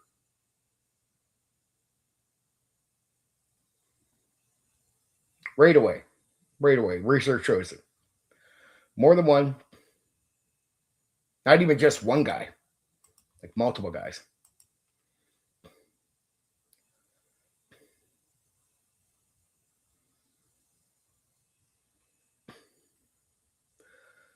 Don't look at print. I said like one guy. You're assuming claims which I didn't make, which the assumptions you make only how convenient make it good for you to create an argument against something I haven't claimed. I said there's one guy out there that paid $23,000, and you're like, oh well, here, let me pull all this shit out of my ass that you didn't claim, and then make it seem like I'm right and you're wrong. Like fuck off, dude. I like you, but that's bullshit. Don't bring up shit I haven't even fucking claimed. I said one guy did this, and you're like, well, let me pull all this shit out of my ass as if you made these claims. I didn't make these claims. There's plenty of guys, more than one, who will play for more than 20K for a fucking cover. That's all I said. Jeez, be honest when you talk to people. And if you're fucking in the wrong sometimes, instead of pulling shit out of your ass, get it right. I don't mind public debates or arguments, but if you're gonna fucking bring bullshit to me, don't act like I'm. Well, these are premiums, dude. That's not what I said. I just said one guy paid over 20,000. That's all I said. Meaning there are people out there paying that much for a fucking cover, and artists like the top gear ones do this. If you get lower, that can all sound nice, but if you talk to industry people, what about the 3,000 cover? Yeah, but it could take forever to get, and you can get fucked over on these deals. So even though it's simply you can get them, a lot of people get fucked over trying to get them. So they become useless. And some of the art is polished and it doesn't sell games at all. And you got to think the top tier art that was used back in the old school that people like, that's the type of art now where you pay lots of money for it. You can't casually get AD&D second edition quality art for fucking the same price. And most of the art that you liked back then that could cost up to $1,600 in totality, fuck 50K. That was me being conservative. Like we're talking like fucking between 50K and 100 grand easy for the totality of art that you would like from some old school games. That would have cost you $1,600.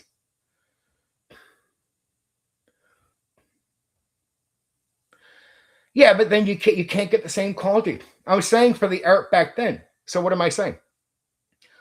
I specifically said for the art back then for certain deals. I'm very careful with what I say just to make sure people can't make more general claims against my claims to make it look like I'm wrong. I don't like when people do that. So if I say something very specific, it's for a reason because I don't want to make a claim that's just not generally true. So I'm talking about like a totality of art from specific books back in the day that would have cost for my study, my research, up to $1,600. Now, if I'm being conservative, I say 50K, but in all honesty, if you look at the overall numbers for the art that would be expected now, it's well over 50K easy. So, and that was guys you're talking about guys that were independent back then that could do that, not big companies. Now, only really a big company could get the same art the indie guy could get back in the 80s.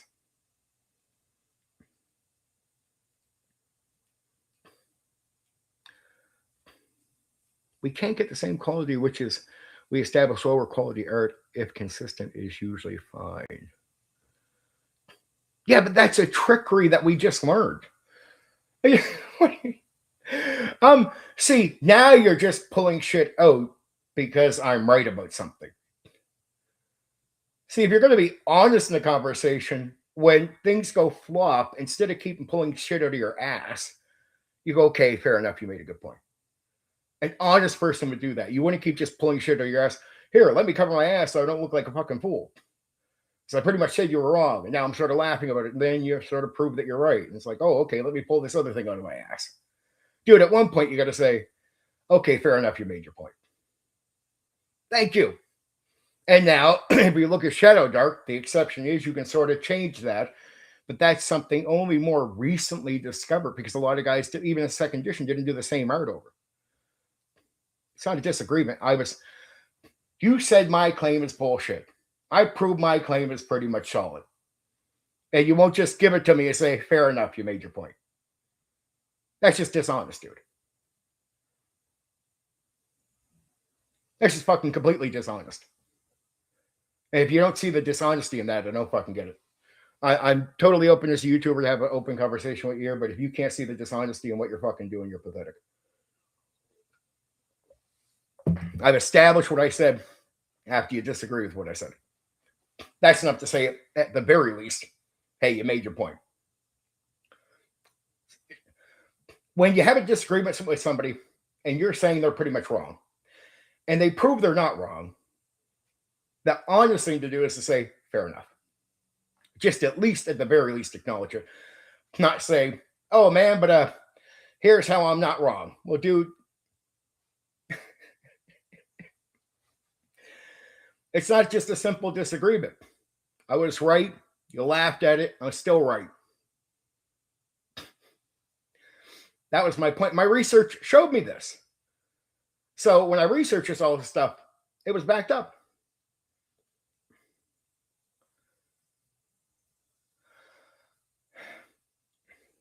It's not wrong factually.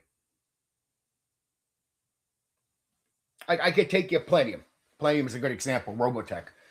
That if you look at the cost of Robotech art that guy used for say Palladium game, that's pretty polished stuff, right? If you try to get that quality of art now compared to what he paid, you can't. And Kevin did that as an independent guy, not a company.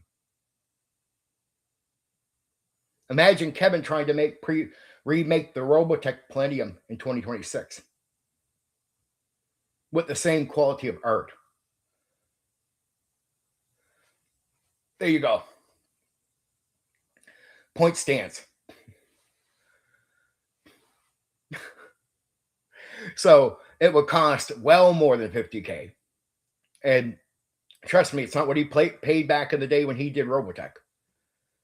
And what I'm saying is to expect guys like Kevin, who's an independent guy, to have only made the game now without any help, without anything on his side, say through using AI or something like that, and you expect him to pay the way he would have paid back then, the idea, especially with 99% of guys not having that kind of money, he'd never be able to make the game.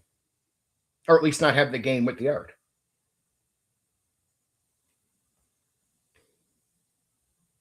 So that's what my point is. It becomes unrealistic to say to an independent guy back then, hey, keep up with the prices now.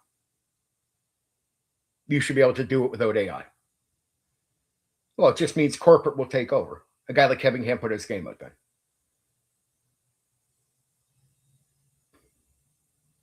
Was that better established? I make my point better that time? Or do you think the same Robotech quality art now would just cost just as much and he could just do it casually? I don't know. Is that what you think?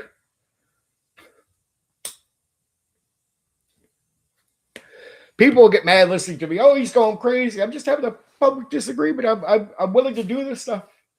Other fucking content creators aren't. They get all fucking nervous about these arguments. They'll get upset if you challenge them. I don't mind being challenged, but I know I'm right. The idea of looking at the prices back then and comparing to what you'd pay now for the same usually quality of stuff back then, it's going to cost you more. That's common sense. It's just so common sense, and all the research shows it. Any independent guy trying to repeat what they did in the 80s everything would cost more.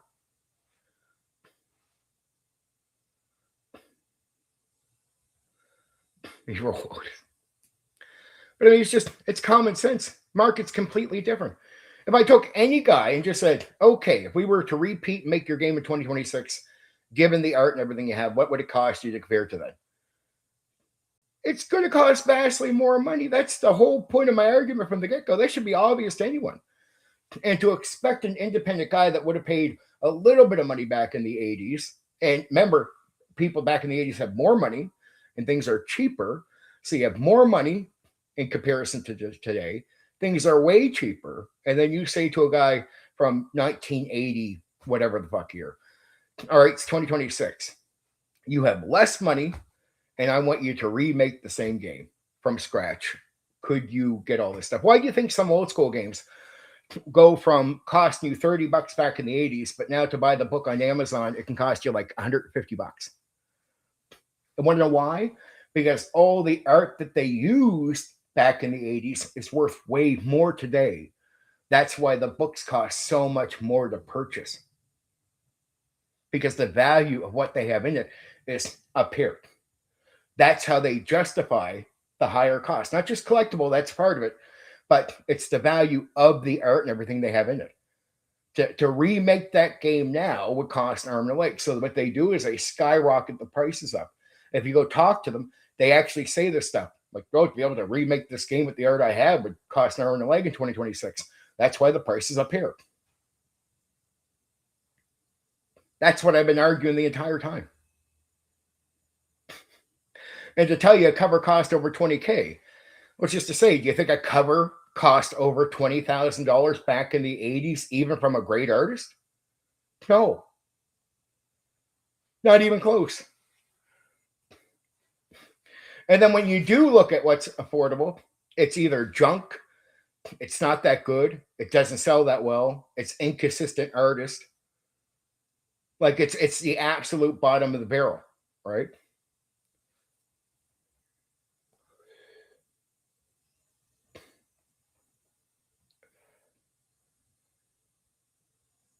In general, dude, in general. But if you're going to be dishonest again, I don't like dishonesty. Of course we are. That's why the value of the book is way more. Think about him repeating that in 2026. And if you tell me you don't know this stuff, I think you're so part of the conversation, you're not even part of it anymore. Everyone openly talks about the cost being way more now. Everyone knows the value of the art is up. That's why all these books have skyrocketed in price from the old school. And people talk about like, man, there's no way you're ever going to be able to just fucking make that game the same way now as you could back then. That's such a common conversation, Miles, that if you're going to have strong opinions or be out here debating people and you have no information on it other than some guy has to look up the information for you, it's like, well, before you open your mouth, just go do some research, find out what the fuck you think is right, and then come back and make the argument.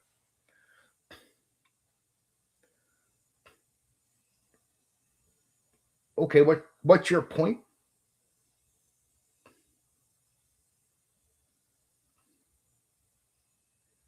Kevin has a bigger name now. I'm just saying, guys like you can be so dishonest, it annoys me. So imagine Kevin was a nobody right now. We'll say John, whatever the fuck. Nobody knows him. He has no history, has no fame, no backing, no nothing. He's just John Smith from nowhere. Nobody knows. Nobody knows him. Nobody's going to advertise him.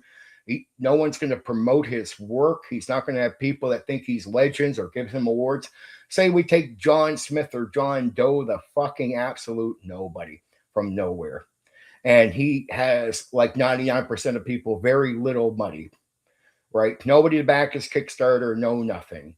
And just like, say, a guy would have been back then. So we have to also create the same conditions, not the new conditions, the old ones. So we got to go back to guy is not known. So say John Smith is trying it today. Poor as shit, has nobody backing him up at all. Nobody knows him, no awards, no history. All right. Do you think it plays out for him that he gets 1.5 million in Kickstarter?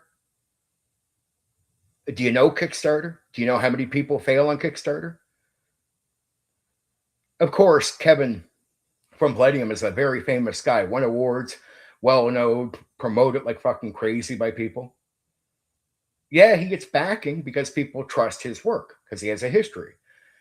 But was he the famous guy back then? No, that's his time of building his history of becoming a somebody, becoming trusted, winning awards later for his work. So do you think John Smith could do the same thing?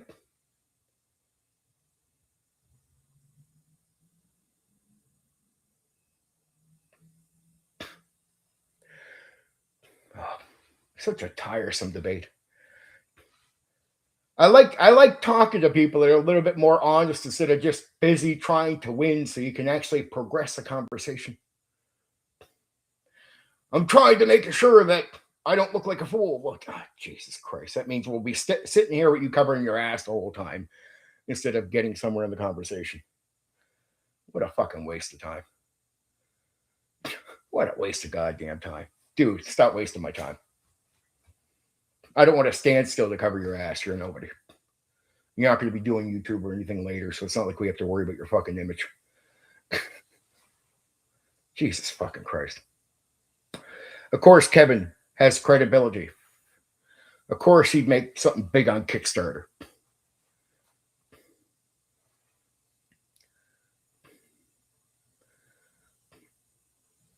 Oh, dude, I'm not saying you have to like AI. So even painting the picture like that is false.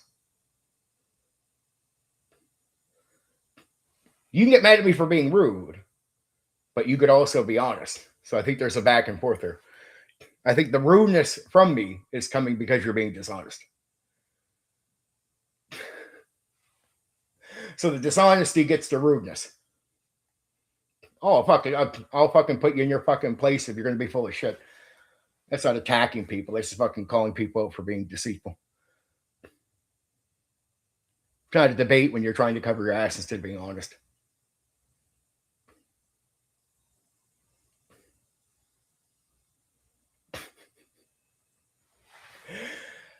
Dude, it's a two-way street. You can't paint one picture. You got to be honest if you don't want somebody to start fucking telling you how it is. I don't mind having a debate ever. Shit, I think it's a good thing. I think even this is a good thing.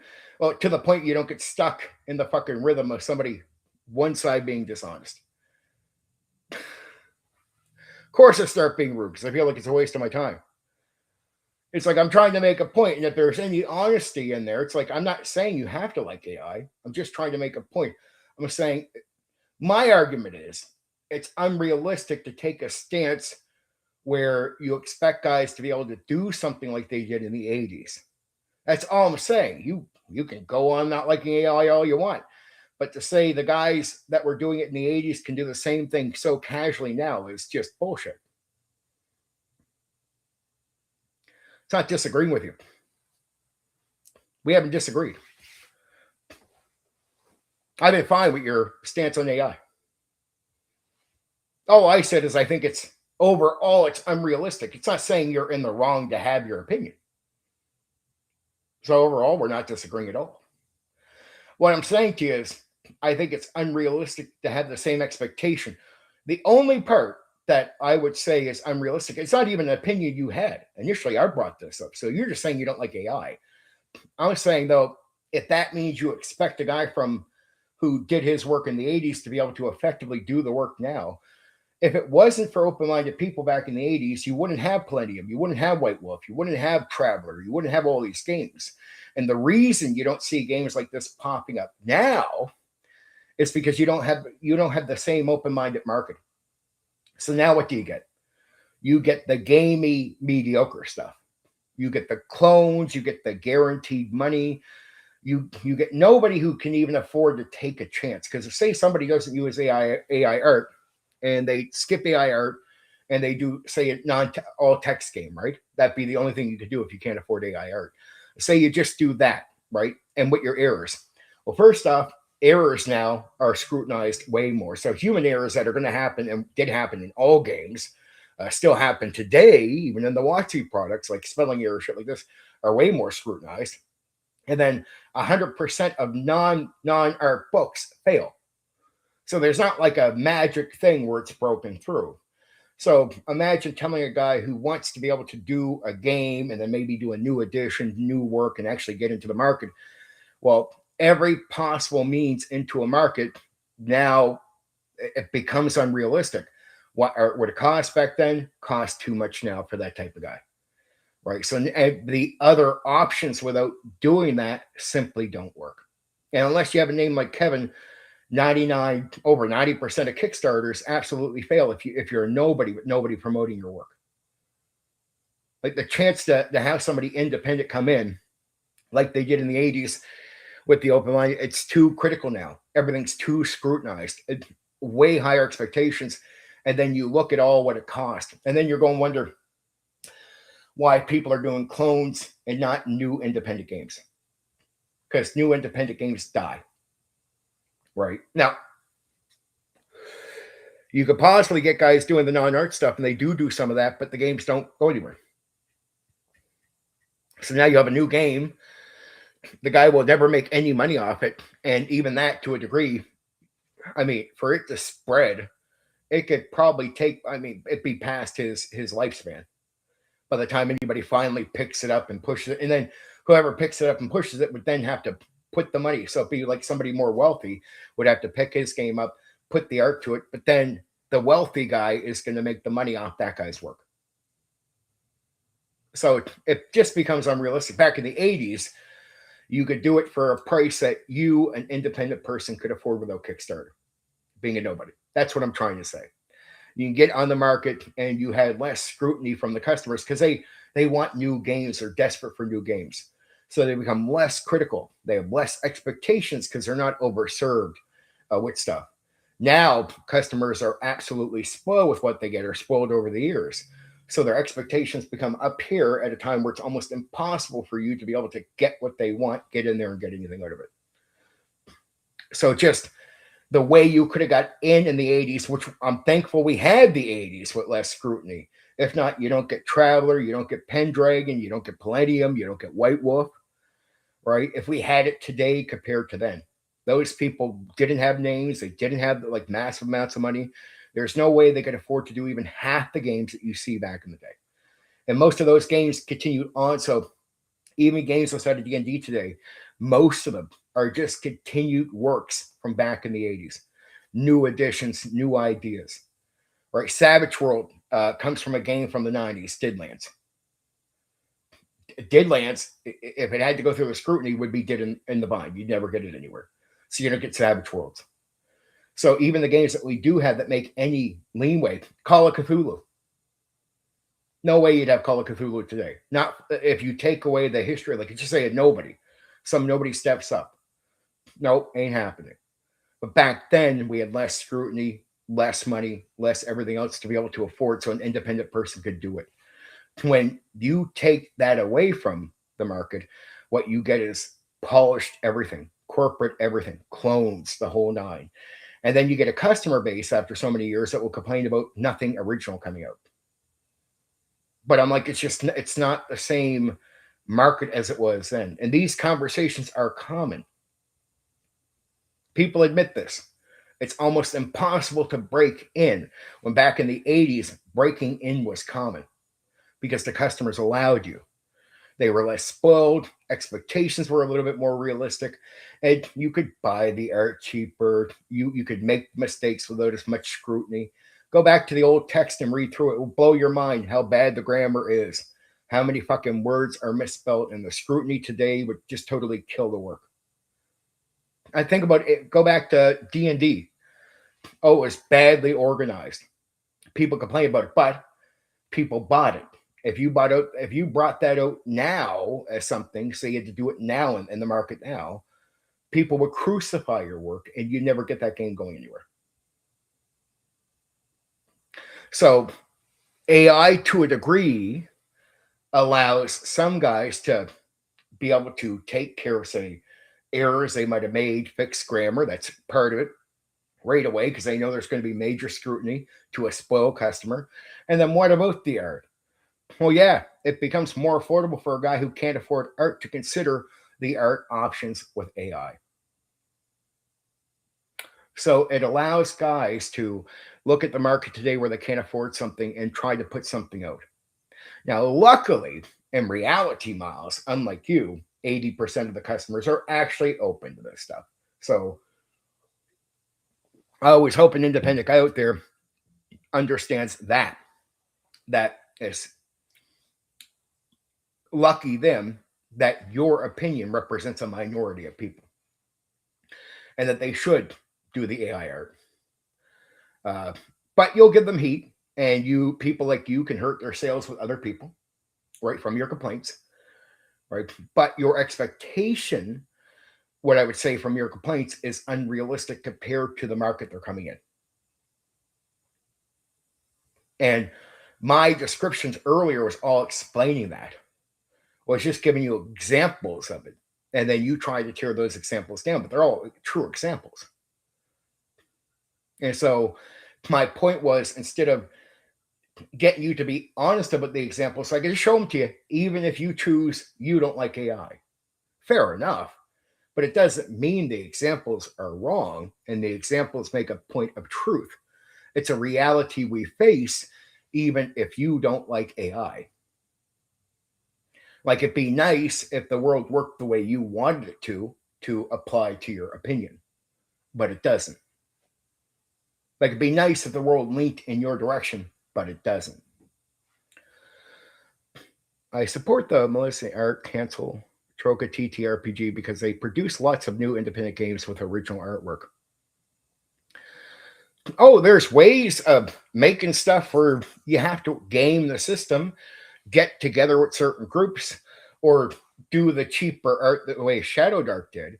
These are tricks, but these are tricks set back in the 80s you wouldn't even need to do. And then you have to get lucky to get certain artists. You have to have the right connections. Even the Shadow Dark thing is not like something just casual. That's someone with the right connections in the right place. Oh, Bill, sure, 1,000,000%. 1,000,000%. Yep. I totally agree. And I'm not saying that, not attacking chainmail, mind you, Bill. I'm just agreeing with your point. Just agreeing with your point. And here's the thing: most customers are okay with some of the AI changes, but even when they're not, when the companies are deceiving you, which most of them are, when they're saying they're not using AI and they are, when people don't know it's AI, they're saying they like it. And most guys that have an issue with some of this stuff, in reality, the majority of the customer base doesn't. So the majority of the customer base actually, well, I don't like AI, it doesn't look this. Well, most of the customers actually look at the same AI and go, that's actually cool and we like it. It does look the way we want. So it's a minority of people with very loud voices. I get it's a passion position, I guess, but it just doesn't match the reality. It'd be nice if everything was leaning in their direction, but what I'm trying, that's all I was pointing out to Miles here, was it's all going in the opposite direction. All of it's going in the opposite direction. And so at one point, guys who really have a harsh stance on the AI stuff, or the lack of it, at one point there's going to be very little representation of their opinion. And I can see guys breaking off of their small percentage all the time, because I know guys that last week they were opposed to it. This week they're like, well, maybe it's not all that bad. Like, there's guys breaking from the small ranks all the time. No, I talked about them. I did videos on them. I warned people about them. I'm the one who's warning. Look, even if I don't like something else, I could be like you and say I don't like AI DMs, right? It doesn't mean I'll then lie to myself about what's happening. So I might not like the idea of AI DMs, but if they're coming, I'll be honest about that to myself. That's even my fact-based coverage with the games. I asked Craig, I don't agree with a lot of statements I'll make about the fact-based coverage, but I'll say the facts instead of saying what I think. I don't twist reality to fit a narrative that supports what I believe, right? So as much as I might not like AI DMs, I really think here's what's going to happen. AI DMs won't totally take over, though for solo play, they might. What I think is going to happen is you're going to become a middleman between the AI and the players. So think about like what they're saying with the businesses right now. Not everybody's going to get fired because AI is going to become an advanced tool that will advance your work, but the AI is really doing most of the work. But you're that final two steps, right? What's going to happen is a lot of people are going to start, especially with new school stuff, are going to start using. It's going to sort of let. It's almost like doctors right now. I go see a doctor, but really most of the work he's going to tell me about is what the AI is telling him to tell me.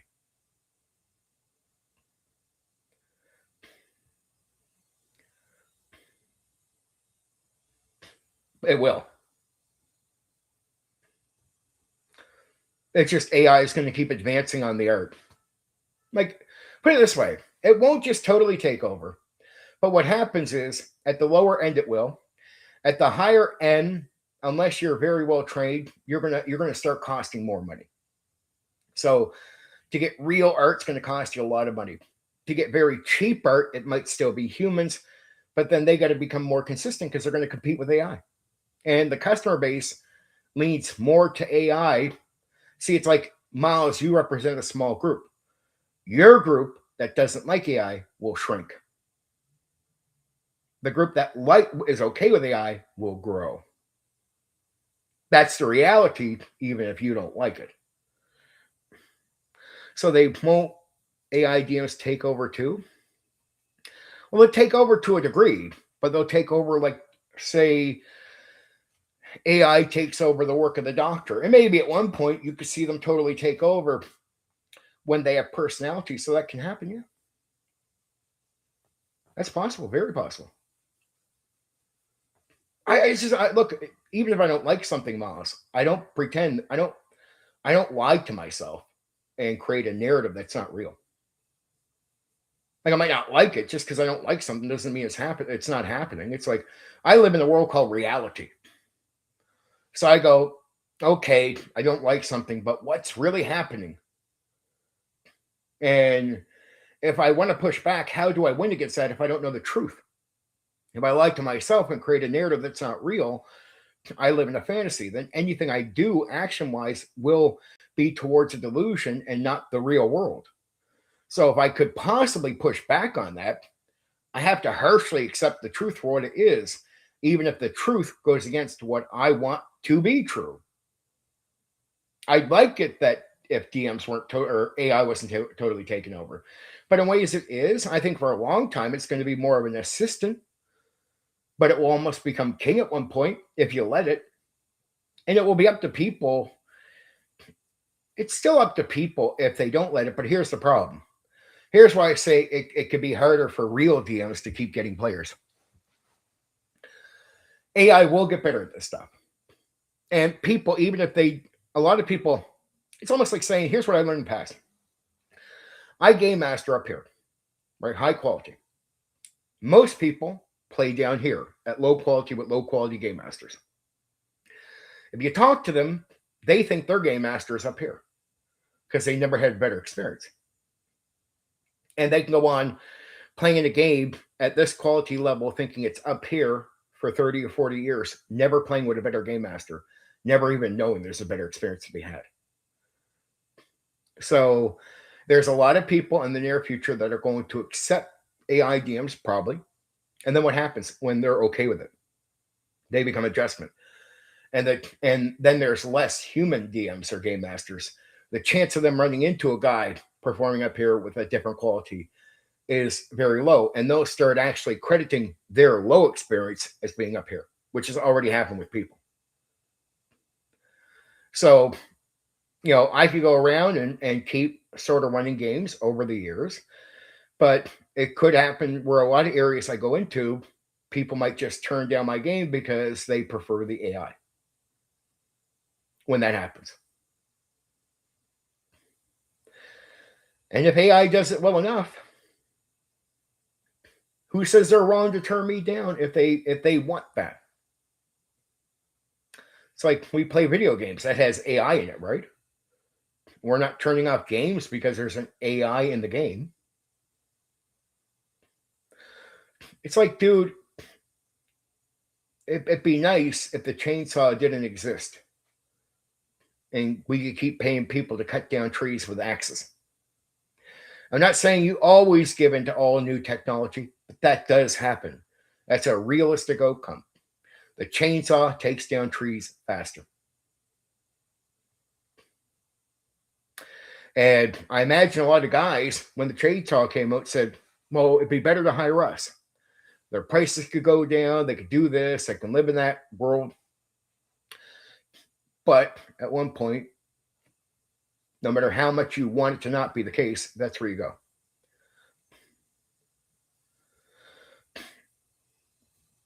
Well, yeah, but here's what you do. You cripple yourself if that's what the market becomes. So what are you saying to somebody? Don't use it. You can't compete. Now you're out of the market. But at least you're honest. Your dreams are gone. You're fucking stripped of everything. But hey, man, at least you're honest. You're going to lose the protest, Stephen, or anybody else doing this. You're going to completely lose. It will take over. But hey, you're protesting for nothing. You're giving up all your fucking dreams. You can't get on the market. But hey, man, at least you're honest.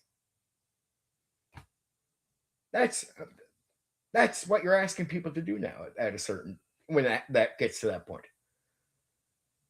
It'd be nice now if me and many other people were able to protest this, and I've seen a consistent protest. I joined it where the protest had a real way of pushing back against something like that.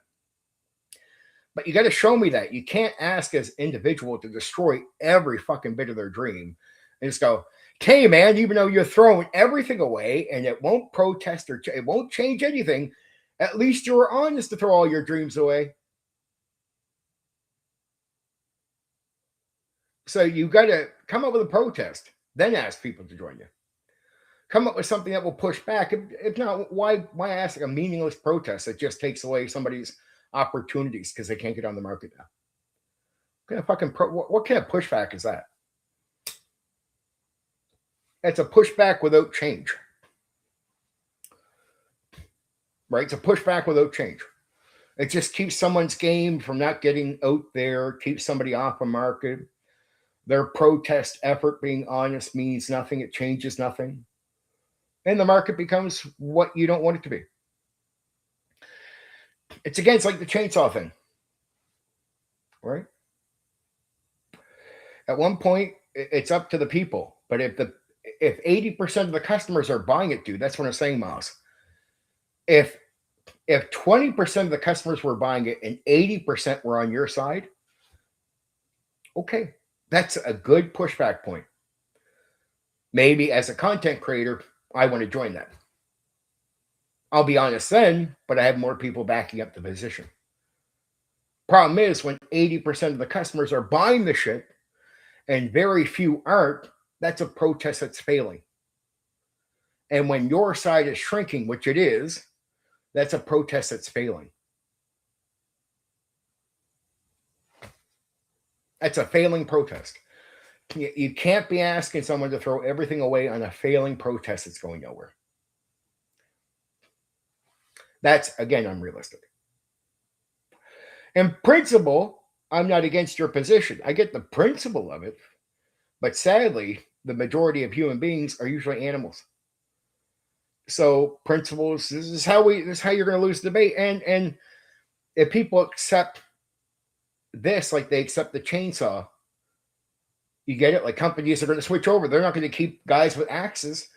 They're going to purchase the chainsaws for their cutting tree down company, right? They're going to adjust. Now, if more people stay with the axes and that was a better protest, the company could stay honest. But if the company sees all their competition going over to this and it's going to kill them in competition and put them out of business, they have to adjust. This is the AI situation you're in.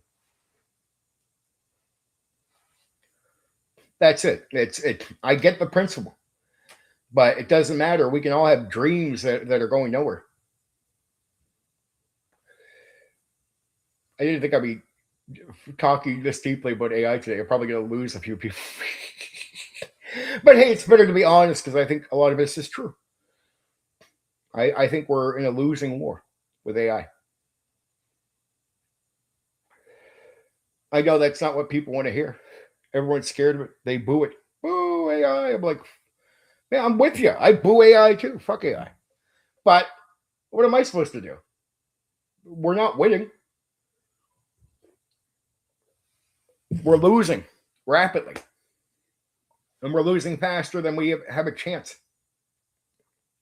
It's because most people were too late to push back. That's what happens. I remember years ago when people warned about AI. You know what most people did when they were getting warned? Nothing. Now, when it's fucking too late, people are like, it's too late, but I'm ready to fight back.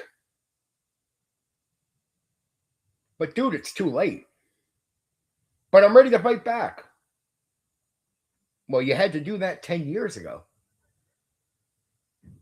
That's when it's not at your door. It's like, I made a video about 10 years ago. I said I could come out and I'll warn you the fire's down the street. Right? And I'm warning you. Man, the fire's down the street. We got to deal with the fire. You're like, fuck it. It's all right. It's just down the street. All right, dude. Okay. I tell you a few days later. Fire's down the fucking street, dude. Before it gets to us, we should deal with it. And you just keep ignoring. You just get up, go, ignore the fire. Well, if you wait till the fire gets to your doorstep and you finally yell out your window, we should deal with this fire. Too late, dude. That fire's burning your house down. So if the only time you fight back is when the fire got to your doorstep, you're too late. That's, I think, where we are with AI. So there were people screaming at the top of their lungs, individuals with no support. I did this years ago. I had the videos up. I got laughed at. I'm not joking with you, Miles. I warned about AI DMs. People told me I was fucking crazy. A bunch of old school tabletop role-playing game content creators. Yeah, sure. You're full of shit. I was outright told I was full of shit for making this case. You're making it now. I was told when I put my videos out, I was full of shit on the AI DM. I warned. I said, Hasbro's purchased AI stuff because I had found this out. I said, you should be pushing back on this now if you want a fucking opportunity here.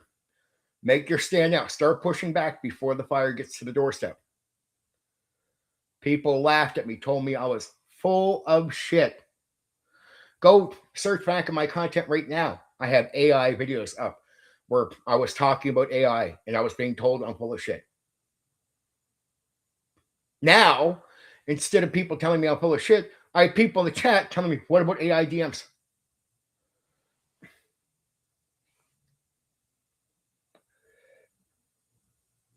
Craig, this is, you knocked it out of the park. None of the anxiety generated by AI is unintentional. Unhappy consumers spend most money. It's all corporate manipulation. Of course it is. But it's like, Miles, you're joining a bunch of people where the fire got to your doorstep. Now you're yelling. Too late. We're at the too late stage. You're at the rapid growth of it. You had to hit back before you even got close to it. You had to hit back when it wasn't a problem. That's why you'll notice that people live in gated communities right now. They'll vote against what you think they shouldn't vote against. Like, well, why the fuck would you vote for that? That's crazy. But in their gated communities, they're not experiencing what you are. Their life is completely normal. They go out, they do the same things, but your life is fucked. And it confuses you why they're not, like, they don't see it. Like, guys in the gated community, vote this before it gets to your doorstep too. Because if you wait till it gets to your doorstep, by the time you notice it, by the time it's an issue, it's too late. That's what we did with the AI. That's what we do with a lot of things. We wait till it's too late. I'm in Canada. 10 years ago, I was saying, push back, push back. We got shit coming our way. Push back now while we have a chance. Yeah, but fair enough. But a lot of people just mentally being against it. But if you're not out doing anything about it, I'm against AI like 10 years ago. Are you doing anything about it, Steven? No, I'm just saying it out loud. I'm not purchasing the stuff, but I'm not really pushing back. It had to be a major pushback, and people had to figure out ways to get more people on the bandwagon. So there had to be an active, real pushback, not just people not buying something and saying that's nothing. Lots of people said they were against AI, but you have to actively do something. You can't just go like, "Oh, I'm against it, but we'll see what happens." Because at one point, what happens is going to happen. You're fucked. That's where you stand. Hate to bust people's bubbles on that. That's what I think.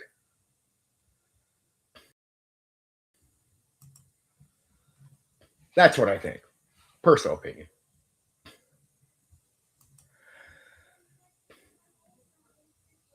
It is what it is. I don't know what to say about that. I'm not trying to say I support AI in that way, just something other than saying you're against it.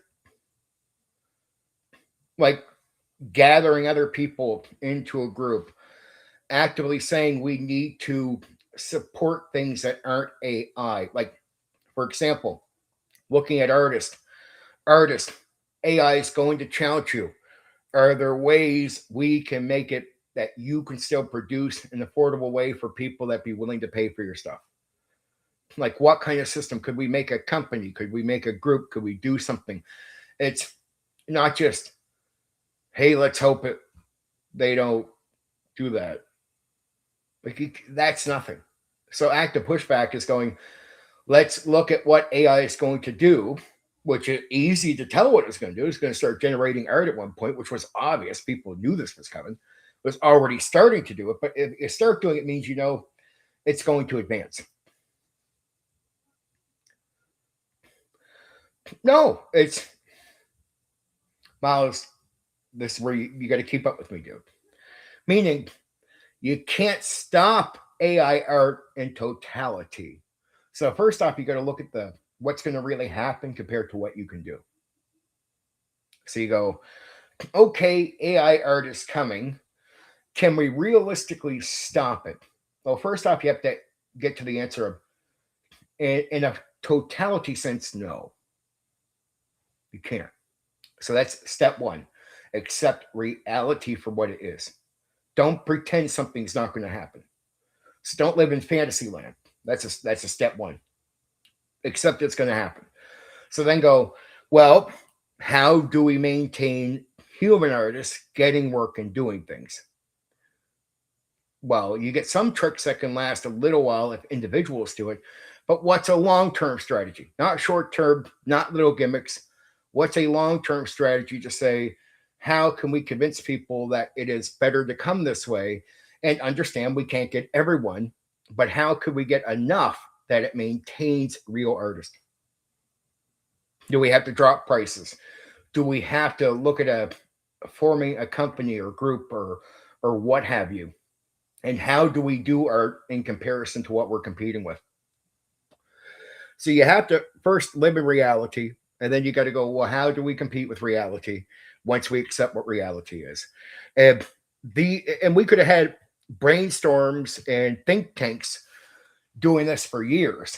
But if you don't organize and you don't get together and you don't think and you don't accept reality, you get small gimmicks that at first when AI art comes out, they can work for a while, but you'll notice artists did some of these gimmicks and now the gimmicks are flopping. So the more customers are accepting AI art. Some of the gimmicks that were working for artists start failing. These were short-term gimmicks, not long-term, though they were doing short-term stuff, hoping it would be long-term. But in reality, it wasn't. It wasn't that well thought out. So it's getting groups, forming think tanks, coming up with counters, accepting reality. But you got to do this in a very intelligent way because this stuff is coming. See, it wasn't that you could stop AI, but how do you adjust? And like that's where you get some gimmicks like Shadow Dark did its little art thing. It sounds like a really great deal, but there is no setup out there for somebody. That's her, Kelsey, having a connection. That what are the chances everybody just has a connection like that? Very low. So it's a great idea, but is everybody set up for that? No. Well, how would you set up for that? Well, that'd be a great way to figure it out. get a think tank together, accept the reality of AI art, accept what happened there. How much did she have to pay? She had to pay a lot of money for her art, even at black and white. Still saved her money, but still a lot. But most independent artists won't have Kelsey's money. So Kelsey had more money than most people starting off. So the chances that there's a bunch of Kelseys is really non-existent. What happened there? There's another example of somebody coming into the indie market that already has money. The indie market is made for people that are at the bottom trying to build themselves up into something that don't have much. But what happens when it starts costing? Now you need people with money that enter the indie market, but they already have money. Look at the indie gaming atmosphere, what's going on right now. A lot of indie games coming out now cost you, or it's not even it outright cost you, but you got a lot of people spending millions of dollars. Not everyone. And there's a few projects coming out with lower ending tricks, but those tricks work this time. What about next time? Because the corporate market will start going, oh, okay, we see that you made more money off that, but now we'll step in. And the corporate market does have think tanks. They will take over your tricks right away. They'll make them cost more. And they want to do that because they want to push independent people out of the market. So they're already working to counter whatever somebody figured out to get in. So the chances that the next person just has such an easy time, very low. So these are like one-shot gimmicks. It was nice that independent guy came in, but now the corporate will see that and go, well, how do we take advantage? And remember, they're purposely trying to keep people out of their competition market. So if an independent guy came in, which has happened recently with, like, say, a certain video game, and outsold a lot of their things, they don't want that happening again. So they already have their shit together. For you to counter that, you got to have your shit together. We don't have our shit together. That's the problem. We have guys that are flaky giving out opinions. I don't like this, and then there's wishful thinking. Man, if we could push back. It's not that simple anymore, man. The game is so advanced on everything that you need to advance your pushback to keep up. And that's how rapid AI is. And everyone's getting the warning. The future is this. You can't resist AI. You got to get ahead. They keep telling everybody, you got to learn to work with it. And the people that can work with AI are the people that are going to get somewhere. And then what happens to the market? The customer base is buying into this. So as much as there is small groups that go, I don't buy anything with AI. The problem is now like 80% of the customers are buying shit with AI.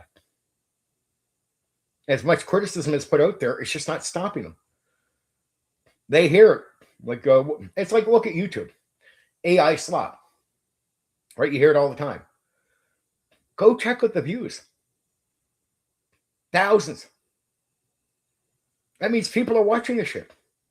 And that means the majority are, compared to the few that are complaining.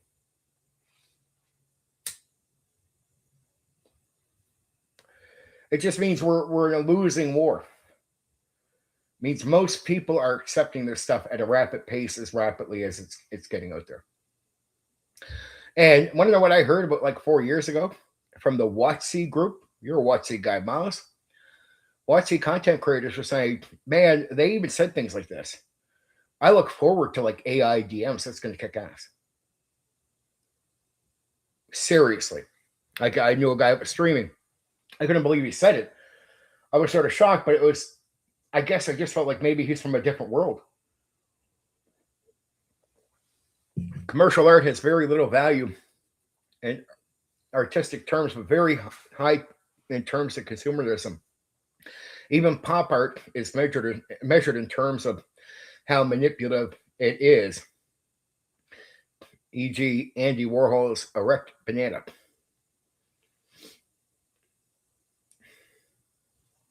Yeah.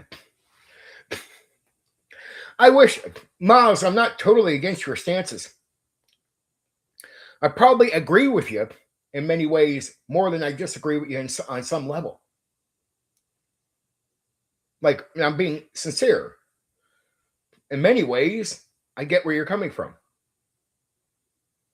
But just because I agree with some of your stances in certain ways, I don't live in a fantasy, meaning I don't ignore the truth, even if the truth opposes what I would prefer. Just because I want something, that doesn't mean that's what that is. It's like, I imagine, again, I go back to the chainsaw thing. I imagine the guys that used axes would prefer that their work kept being valued, that they would hold on to that, or they wouldn't, companies wouldn't have to buy equipment. And if they couldn't afford certain equipment, they're going to get outcompeted. And how quickly is the chainsaw taking over the market? Well, AI is taking over this shit faster than the chainsaw took over. I'm not saying, but here's what I would say. What's going to happen, here's my opinion. People will adjust AI, and authentic and real, if it's done right over time, the better people, the people that are mediocre will start disappearing. AI will take over. My opinion is the best artists will start putting their prices up and up and up, and it will be valued. They'll actually get people buying. But what will happen is valuable people with money will start purchasing their stuff. So then real authentic stuff really starts in many ways getting cut off, unless you have, like, you're lucky enough to know somebody or have connections like Kelsey. But that there's no guarantee to those connections. So it all becomes very rare. And the market's way ahead of us with think tanks and groups. They're ready to steal our ideas. So when we put out an independent thing that barely costs anything, but it really effectively competes, if we're not ready to maintain that and maintain things, well, there are think tanks in the corporate world that will definitely jump on what they see with us. They'll take a loss, and then they'll make it that the next guy can't get in and compete. That's all that happens. The game, what we're against, is so much more advanced than we are in our pushback. Like, we're bringing a stick to a gunfight. And the guys don't have just a fucking gun. They have a Gatling gun, and we have a stick. And then we're wondering why we're losing on these fronts. That's what's happening. We're showing up with a stick, going, we can win. And they're like, well, we have 100 Gatling guns against your one stick. Oh, shit. And then we're wondering why we're losing. Pushback had to happen early. We have to have major pushback. You have to understand what you're against and then be able to push back against that appropriately. That means you got to organize think tanks. You can't just be someone with some mediocre statement of, like, you don't, I'm not saying you're mediocre, but just a mediocre approach in general. Oh, I'm against AI, I won't purchase, or hey, some independent guy won't do AI. There's no pushback. AI is still taking over. You're done. Have the think tank do all that. If not, just get ready to lose. So in many ways, I'm more with you than against you. I really am. We're not enemies or against each other.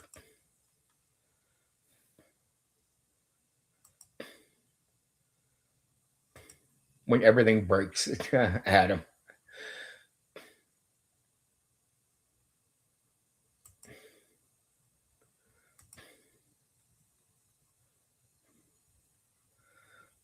Some commenters, people commenting, I appreciate it. I didn't lose anyone. I guess I gained somebody in the process. I guess somebody must either like one of the videos or like what I said here. I don't know. It's a hard discussion to have, and most people aren't brave enough to have it. I don't care what anybody says about the stream today. They can go on about me screaming or whatever. It's a messy conversation. And we get nowhere if somebody like me is not willing to have it with people in public. So I rather be the guy who has to go through a messy conversation with someone and push back against what I don't think it was crazy at all. I think it was completely right on, but it's a messy conversation to have. And if we're not willing to have it this way, we get nowhere. And it'd be nice if the world linked in our direction of what we want, but you sort of got to make it happen. And you again, you can't go up against 100 Gatling guns with a stick and think you have a chance. And you got to understand that the other side has 100 Gatling guns, and you're starting off with a stick. You need to get Gatling guns. Right. What I mean is you need to get pushback think tanks. You got to take it serious. You got to understand what you're competing with, and look at the powers behind pushing AI. It's governments, it's major companies, it's multi-billionaires in teams of people pushing AI. Hasbro is a company that engulfs so many fucking things. They're pushing AI.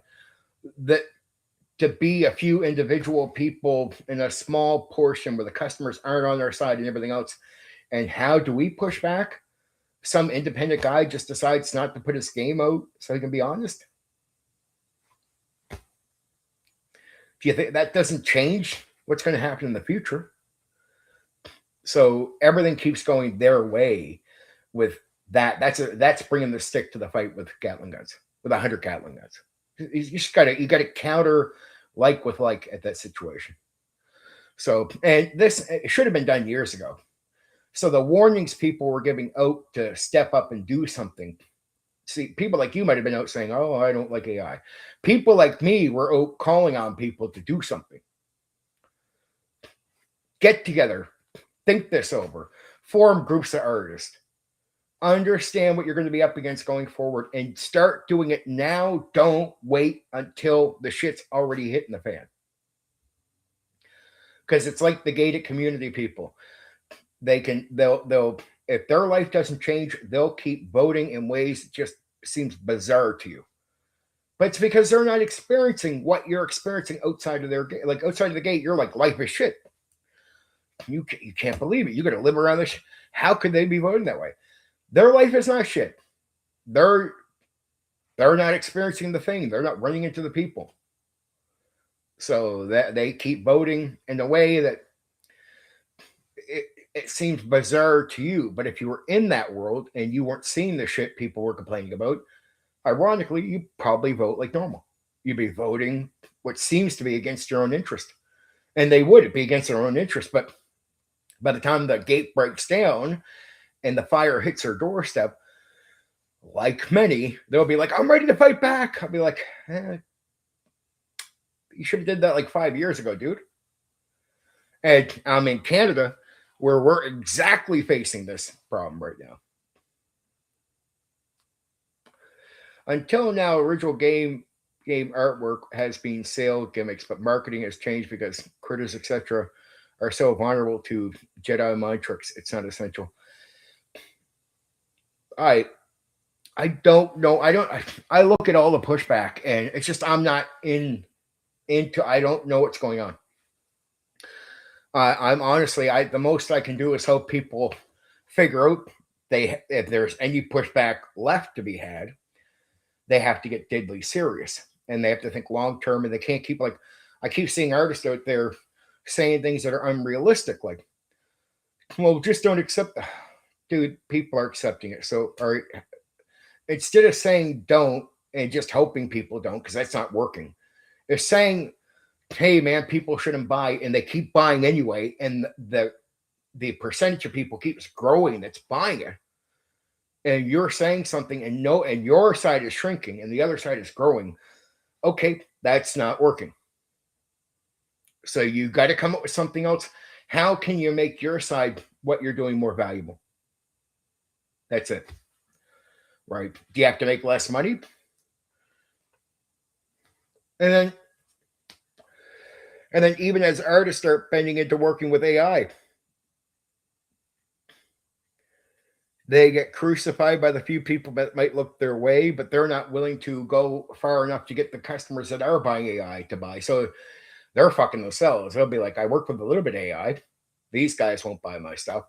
And I'm not working enough with AI that the bigger crowd will buy my stuff. Well, then you're in the middle ground, just squeezing yourself dry. You're done.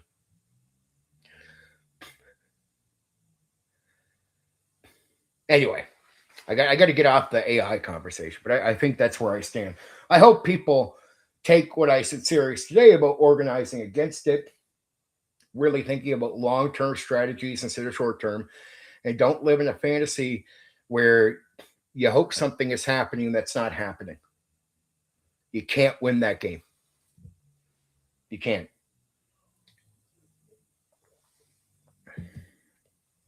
And people are trying to be honest out there, but it's like I see these guys. I'll say the last thing. I'll see them at the universities, and there are certain teachers getting up saying AI is the future, and they get a bunch of students booing them. Well, I might agree with the students in principle,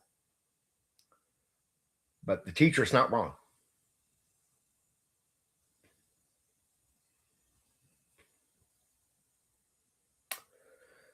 And AI is taking over our life. Well, it doesn't have to, but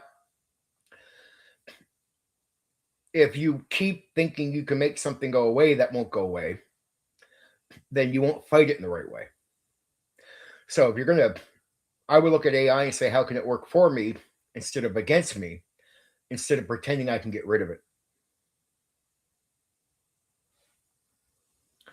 So I tried to play the fair game with AI when I work with it, get it to fix my spelling mistakes as far as the text goes, and then I do ask it about grammar errors I might have made, and I consider where I can fix that. And people can say, "Well, you're using AI." Well, on that level, I am, but no more. That's it. Most I did for my streams is I've never. Last year, I seen a guy who writes books for Amazon. I know. He said, "Steven, you don't gonna have the AI write your stuff out for you, but you should get a blueprint from it." He showed me how he writes his books. He gets the AI to blueprint out the way you would write the book out, these short little books. And he doesn't get the AI to write the book for him. He just gets the blueprint and then goes ahead and fills in what he wants, right? But he follows the guidelines from the AI. He said, if you've never written something like because he goes, you're not writing a script. I said, it's like bullet points in some lines, right? These are ideas I'm coming up with, but I'm not sure how. He said, get the AI to show you a good way to put something together for how you can plan out your stream covering a game. So I do that, and then I get the AI to help me with research, not to give me the text or anything, but I'll have it help me research stuff. Instead of going to Google AI, just go to whatever AI I'm using, like help me interview so I can read about them or hear them audio wise. And then I go ahead and just put my stuff together myself, but I used the blueprint that it gave me. I'm very honest with people about that part. The accidents I had with one where it was not the fluff, but the setting and a little bit about the DMing. I never DM'd Horde Wars. I played it with a guy, and he helped me write the whole thing out, doing the blueprint stuff. When I went to do the spelling mistakes, because I was doing it different for that one, I guess the prompt changed some of the language I used for the how to run it, but I never ran it before, so I was a little confused. I actually thought it was right coming out. There were a few lines, there was mistakes. In the setting, there was a bit of mistakes. So, yeah, I went and did that and learned the hard way. That was a mistake. That happens. I don't know the prompting with AI that well outside of doing normal spelling and grammar errors. And usually it would just work for me in checking. That's the only time I've had a real major mistake with the AI. That's it. Because I guess it tried to prompt in because it was taking the name of Horde Wars, and there's more stuff out there with it. And the AI, when you're prompting it to do basic things, it can have errors, and the errors means it can do assumptions and filling in gaps. So usually it just works a certain way, but if there's an error, it can start trying to fill in gaps. I never ran the game, so I thought it was accurate to what me and him had already wrote out. So I was like, okay, I'll just go with that. It's the only time I made a major mistake, right?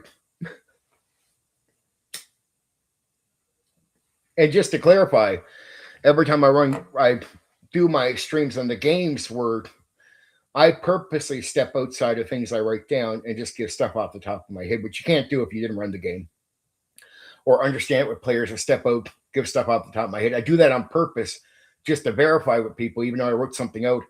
Trust me, it's not AI. Here, let me do freehand off the top of my head. Right? I do that to keep proving to people that I have here knowledge, top of the head, top of the head, top of the head, right? And I'll even say more than I write down on purpose. And I won't write everything down just so I can step in and get stuff off the top of my head. It's just a guarantee when I look towards the camera, no longer at the work I've done. It's just to show you I really know this stuff, right? And you got to do that. If not, I guess you get accused by everybody. Everything is AI nowadays. I thought it was funny. I've seen some guys on X before they started showing you that there was AI images. There would be real artwork put out from old school games, and you see a bunch of just comments. That's AI art. That's AI art, and you'd be like, "No, that's old school. That's before AI was even a thing. What the fuck are you talking about?" I've seen so many of these images get accused of being AI art. It's because, and then AI writing. I'm like, no, that's text from one of the games. Old school games before AI. So everybody is out there accusing everything of being AI. So X, to try to counter some of that, now tries to, if there's coding for AI, they'll actually put AI under the image because so many people were accusing real artists and real piece of art of being AI art. Same thing with writing. They were accusing piece of writing. It was all real writing from people of being AI. That's just to tell you, not everybody knows what's what nowadays. And AI changes so much that, oh, this is the gimmick AI uses, but they use gimmicks from people. So it's like people use these gimmicks too. And then AI advances by the next week. So how they might write something out next week is different than how they wrote something out the week before.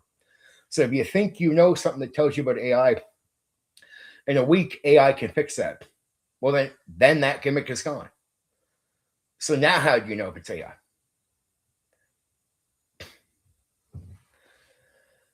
So that's why when you hear people saying it's not AI, it's easy to trick majority of people because AI is so rapidly changing. The thing that would have told you it's AI a week before, the AI is now cleaned up on that, so it no longer does that gimmick.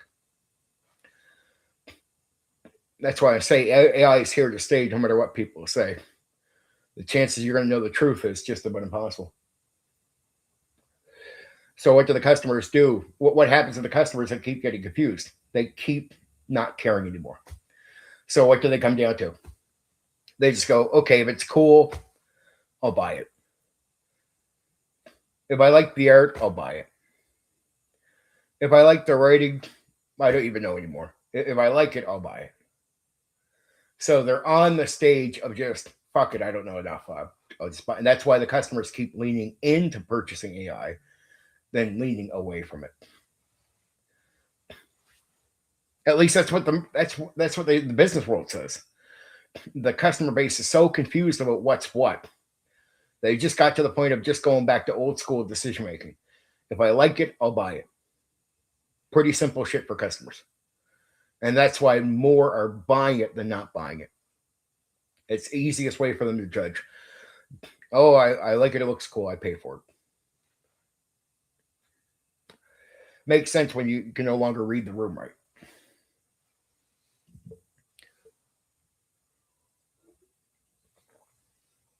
So the chances that you can keep proving something's AI, that's almost totally gone. And AI will rapidly upgrade to the point where even the people that think they know they can prove AI now, that's going to go away. It's going away so fast that forget next year. AI doesn't move in years, it moves in weeks and months. Like it's so rapidly changing that you'd be like, well, maybe in a few years. No, dude. We're down to days, weeks, and months now. So it's upgrading that fast. Faster than we could imagine. And that's what everyone says. Everyone who's anything around the AI says this now. It's like we predicted it's 5 years. And then suddenly 6 months go by and they're like, okay, our predictions for 5 years have already happened and it's a hit of it. Well, there goes your 5-year prediction.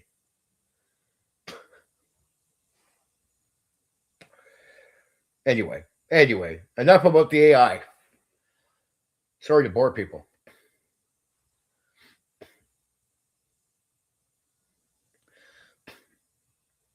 Yeah, it's all trickery. But I mean, money grabs and market tricks have been around forever. It's not just AI. We've always been doing this. Like, look at the cartoons with toys. Scams and making money from people has always been there. Will always be there, either through AI, through people, through whatever. And we're go back to the market tricks back in the day. More people bought it than did it. Like, look at the modules for old school D&D. They sold out well. One of the biggest money grab gimmicks there ever was that if you understood sandbox gaming from, say, Traveler, oh, politics too, it's all trickery. Chances that you'll know anything anymore is just about gone. Just about everything. Now you have to really think things over deeply. But even then, the chances that you'll know anything is just. We've been scammed and scammed and scammed some more. It's all scamming. You just got to hope that people that have some control over this decide to go in certain ways. But you the pushback has to be serious. But we just never have had pushback that's serious, not from our end. That's why the money grabs have always existed. Market always scams. Customers never push back or think tanks. Like, we don't do this in protest. Protest can sometimes work. Protest sometimes doesn't. There's forms of protest we don't even know that works. We'll just keep complaining and it worked that time. Wow. And then it depends even on the company. Some companies spend when they don't have to.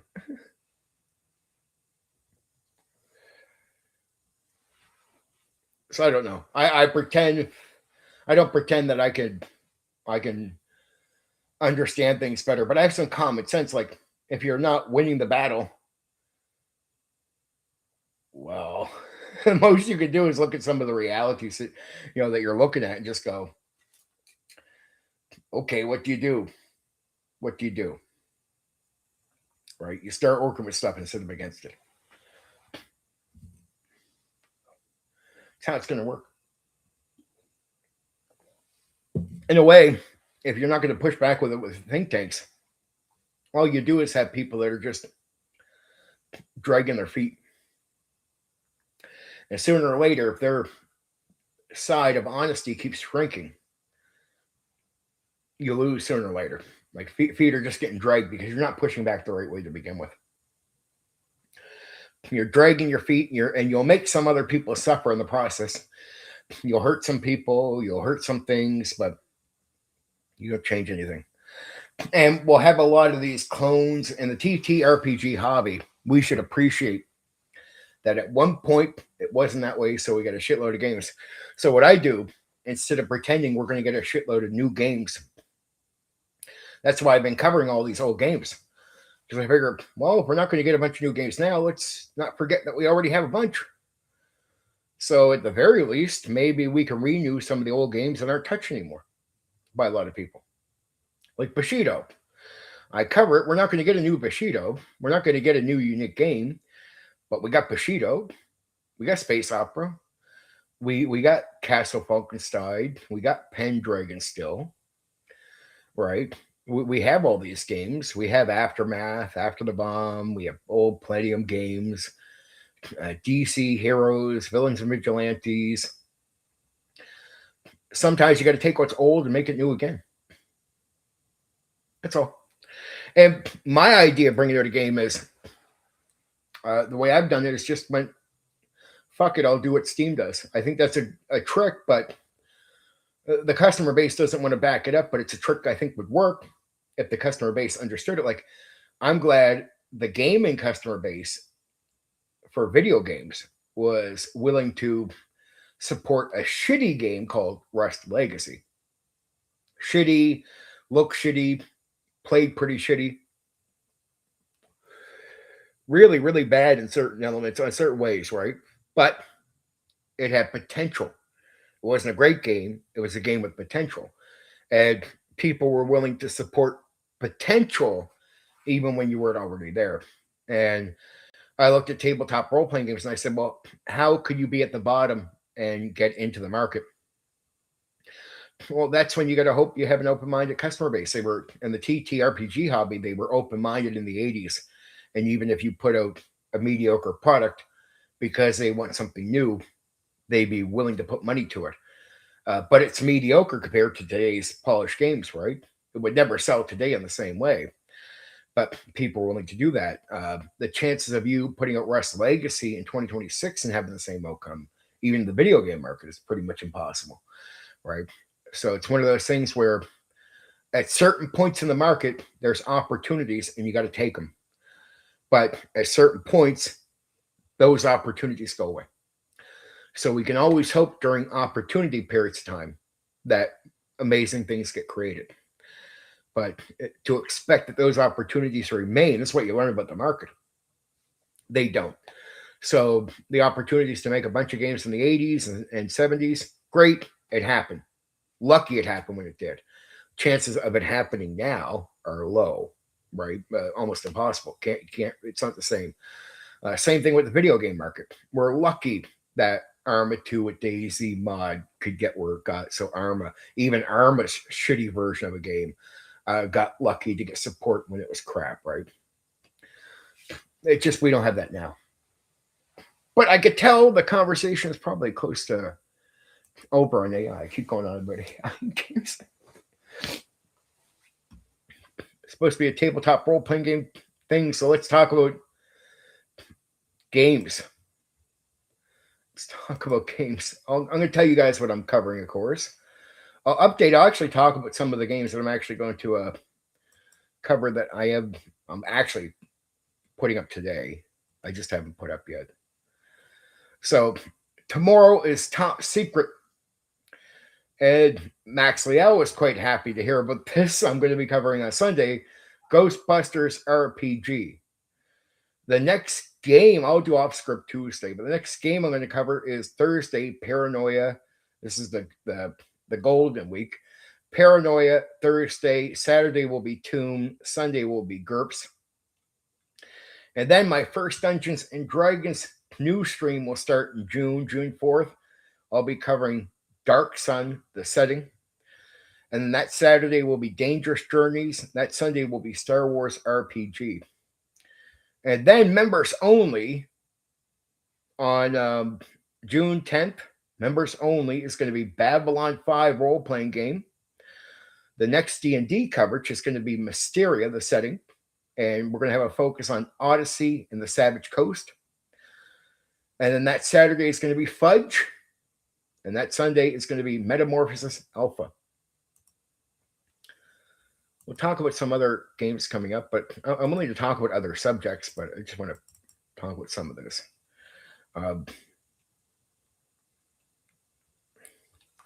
So the next week, I definitely for sure am going to cover Deadlands. That will be the next Sunday. Deadlands, and on Saturday is going to be Prince Valiant RPG. All right. Prince Valiant RPG. For Dungeons and Dragons, the next D&D thing I'm going to cover, which should make some people happy, is the Tomb of Horrors. So that's 1E, AD&D 1E, the Tomb of Horrors. And Prince Valiant will be Saturday, and Deadlands will be Sunday. Pretty good stuff. Pretty good stuff. Deadlands is where Savage Worlds comes from. It's a setting Savage World uses mainly, though you can use Savage Worlds with a lot of different things. There. that's the coming up next week. As far as off script goes, been thinking about some different topics with that stuff. Not really 100% sure. I don't want to lock anything in yet. I've been considering stuff. Like initiative. I think one of the off scripts is going to focus on the initiative systems for many different games.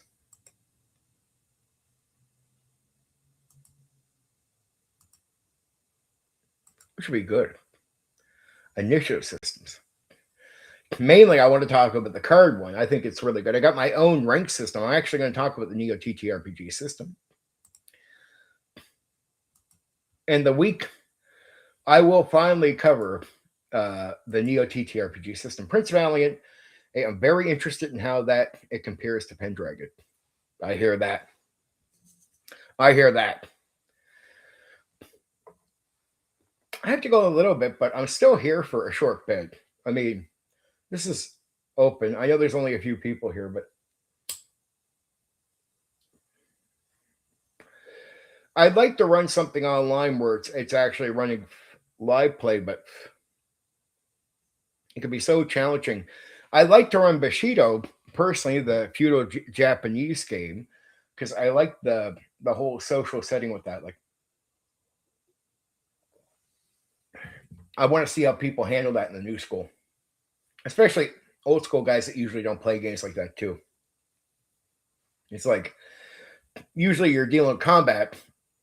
How do you deal when you have to watch what you say to people, right?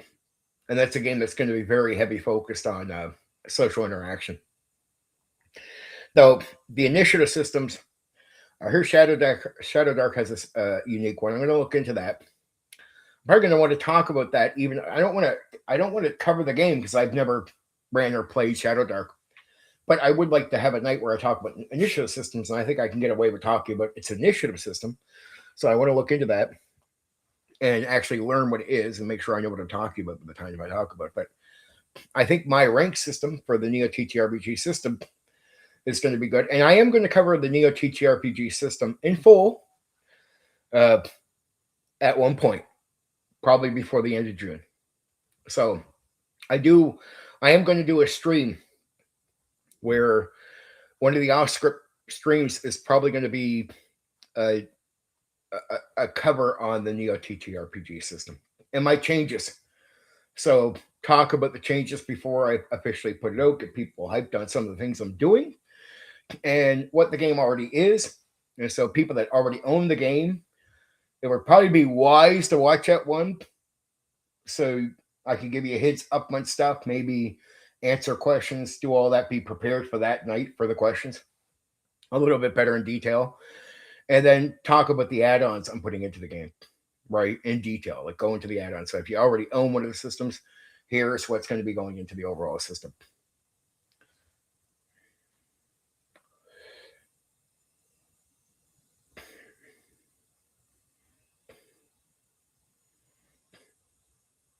Is that like a general topic you're asking me about, Craig?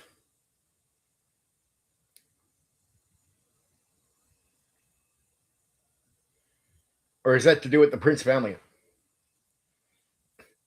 I have to dig up the fucking dice system for that. I haven't played Prince Valiant in a long time. I mean, I got the notes on it, but I played Prince Valiant. I never ran it. That's one of the games where I just didn't run it. Most games I talk about I ran, but that's a game where I played it, didn't run it. But I mean, I know enough about it that it's like I've had deep conversations where I understand it. I understood it at least back then. I understood it enough to talk to the guys and redo it up. Oh, so like cover rolling to hit in different games as a sort of generalized topic. Yeah, like attack. There's different ways to do attacks. Fair enough. There are some non-dice systems that'd be a good topic. Yeah, I guess that'd be good for off script. The reason I like doing small stuff like that for off script is we don't have to like it's. I'm not going to sit there and need to cover that for an hour and a half to talk about just rolling to hit. We can cover that for half an hour and then talk about it. Right? That's cool. That's why I don't mind doing smaller stuff like the initiative thing. It's just to talk about initiatives because I think my Neo TTRPG system and the Deadlands Savage Worlds initiative system is better than just about anything on the market.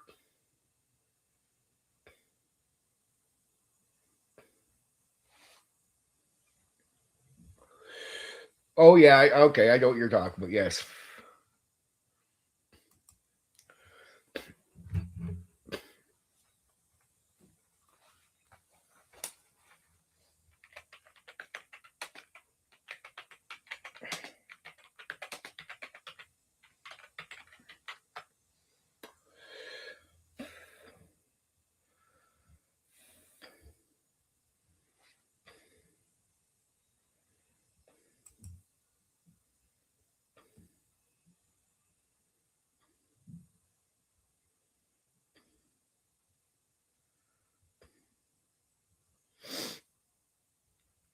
Yeah, it's about flipping and getting hits. If you get enough hits on your coins, you get initiative. Even though that to me, I remember it a bit. I know what you're talking about. I was wondering. I forget exactly what the symbols were, but they just go to basic coins. Yeah, I remember that. See, my guy never used that. He just used a D6. I hate playing with old school guys in some ways because when I have to do my research on some of these games, I'll go into it and I'll be like, oh yeah, when I do my notes last year, because I did it last year for most of them, you don't even realize some people don't even use the proper stuff for the games. Um, I remember that with a lot of games. Deadlands, even the way they would use cards was a bit different the first time I seen somebody trying to play it. I was like, that's how you do it. And then if you play with some D&D guys, there's guys I know for years that will religiously debate D&D. I'll start hearing the debate. I'll be like, you're both wrong. I'm like, no, this is how you do it. I'm like, is that what you read? Now, some guys, if they're being dishonest, will say, yeah. Well, that can't be what you read. That's just what you did.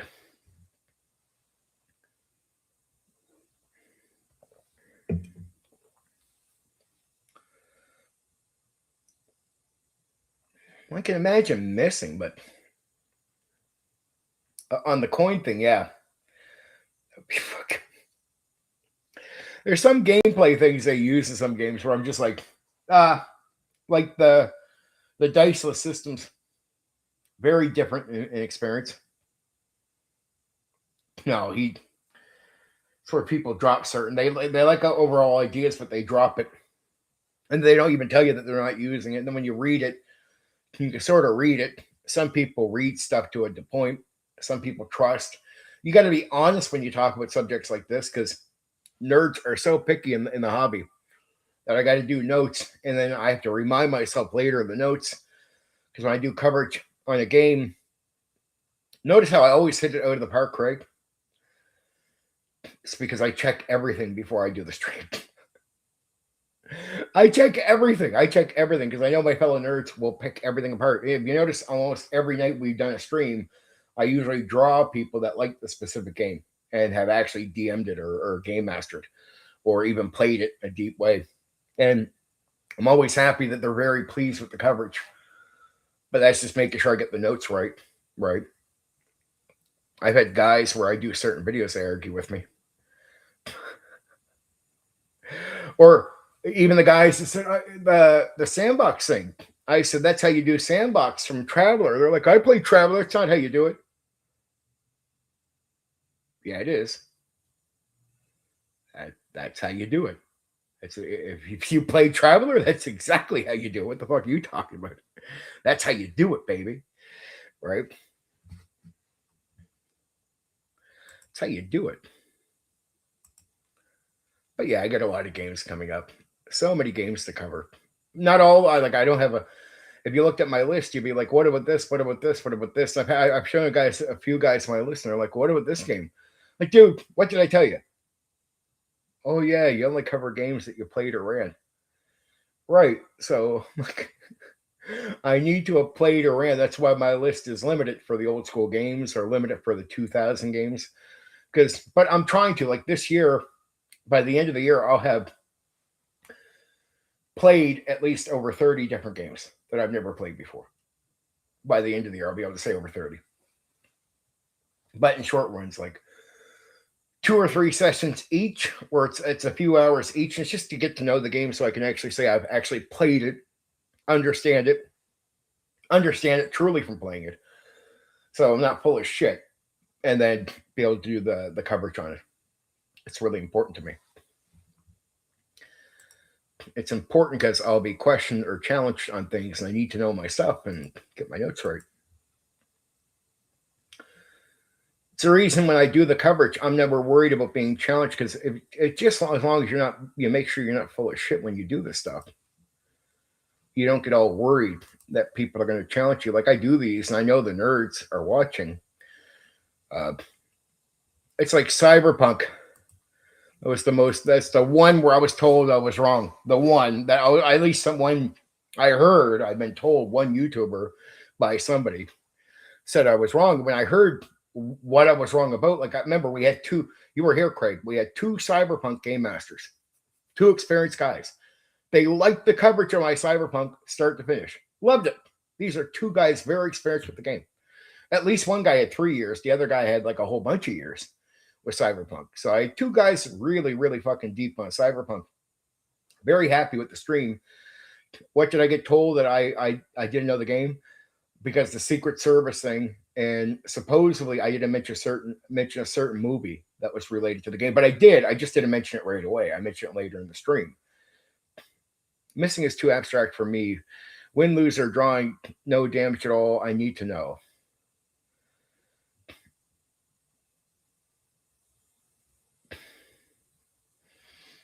I hear you. It's the value you put in combat. Like it's not meant to be a video game combat. We're old school guys. For me and you, for a lot of games, combat is just it's part of the thing. It's either you lose or you win, but it's oh yeah, the Cyberpunk one I thought was really interesting. And I remember you liked it. Black Rose liked it. Everybody liked it. That was the one where I was told I didn't know what I was talking about with Cyberpunk because I didn't mention a certain movie, which I do later in the stream. You just had to have been there the entire stream to hear me mention it. It's funny that that was the detail. And then somehow I didn't know about a Secret Service thing. I was like, well, what's the other piece of the argument that says I don't know the game? The guy makes no other case for me not knowing the game. Just those two details. Well, again, I go back to I didn't know about the Secret Service thing, dude. I'm sorry. Yeah, you're right. I didn't know that. I ran the game. I didn't give a fuck. I live in Canada. Wasn't told to me. Didn't hear it. Didn't look into it. But I guess yeah. Somehow the Secret Service looked into the game designer because probably thought some shit. I mean, we mentioned this the other night. Don't have to overly rehash.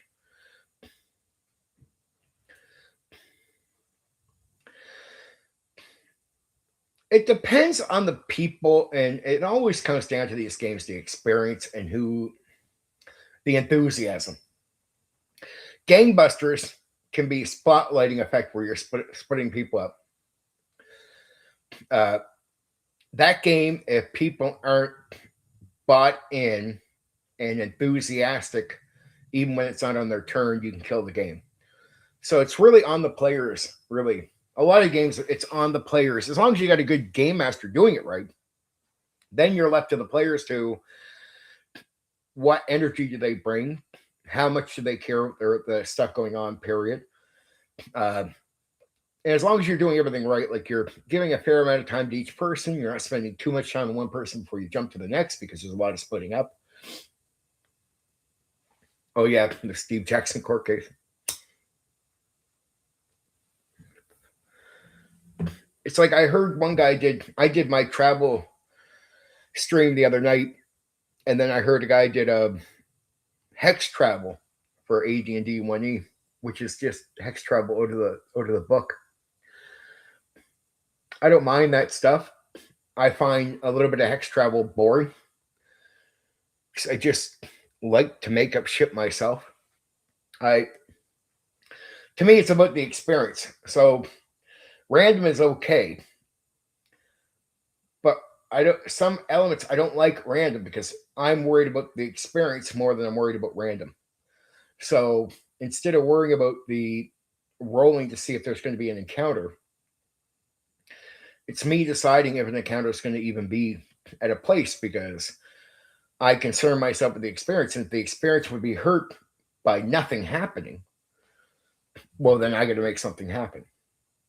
If it's to do with the experience. And I want a certain feel. If you're traveling through a place, and it'd be better for you to see areas or know areas or to experience the world. I got to put that in. I can't depend on a rolling. That's why I don't like the hex crawl thing with AD&D 1.8, because that's a lot of you depend on the dice to decide for you. It does the job for you. This is a thing where I criticize AD&D 1E as guys that aren't proper DMs. Random is good for solo games. That's different. That's an acceptance for you. But if I'm the guy responsible for your experience, it's different for me. Like in the setting too. I don't want the book to be king. And so Hexcrawl is a great example of the system becoming king over you. The system taking away your responsibility for the experience. Right? I rather be responsible for your experience. So if an encounter would set a mood or communicate something, be it combat or non-combat, or and then you got to realize most combat is meant to be avoided. Then you got to be careful with what you put in for combat too, or the purpose. And then what are you running into related to the encounters and the other things like a castle or a place? Well, is this important to communicate the feel of the setting, the world, embodying the character, being into the world, feeling the setting as you go through? That becomes my responsibility. I don't want the book doing my job for me, right? So to me, hex crawling was another one of those. If you're not a real game master, hex crawl. If you're not a real game master, you go raw by the rules of old D&D. If you're not a real game master, you go raw, you use the module, you do hex travel. Then you could be the store owner who doesn't have to be good at DMing at all. You could just run the game in a way that at least seems credible to the potential customer. And that's tournament play, hex crawling, raw module. I mean, at what point are you responsible for the quality of the experience? At what point do you have to start being a game master and not letting the book or the rules do the job for you? So I don't mind the idea of the hex mapping or areas. I could use that to inspire my own ideas as I'm looking at it. But the idea of rolling out travel. Now, I'm not criticizing the guy who did the coverage on this. You cover it all you want and teach people, and it could be very helpful to people that want to do that. But I feel like that's another aspect of D&D that AD&D 1E was unique for, but in a bad way. Because I hate the AD&D 1E was to bring more customers in, and that's to develop more people to run the game that may be no good at running games.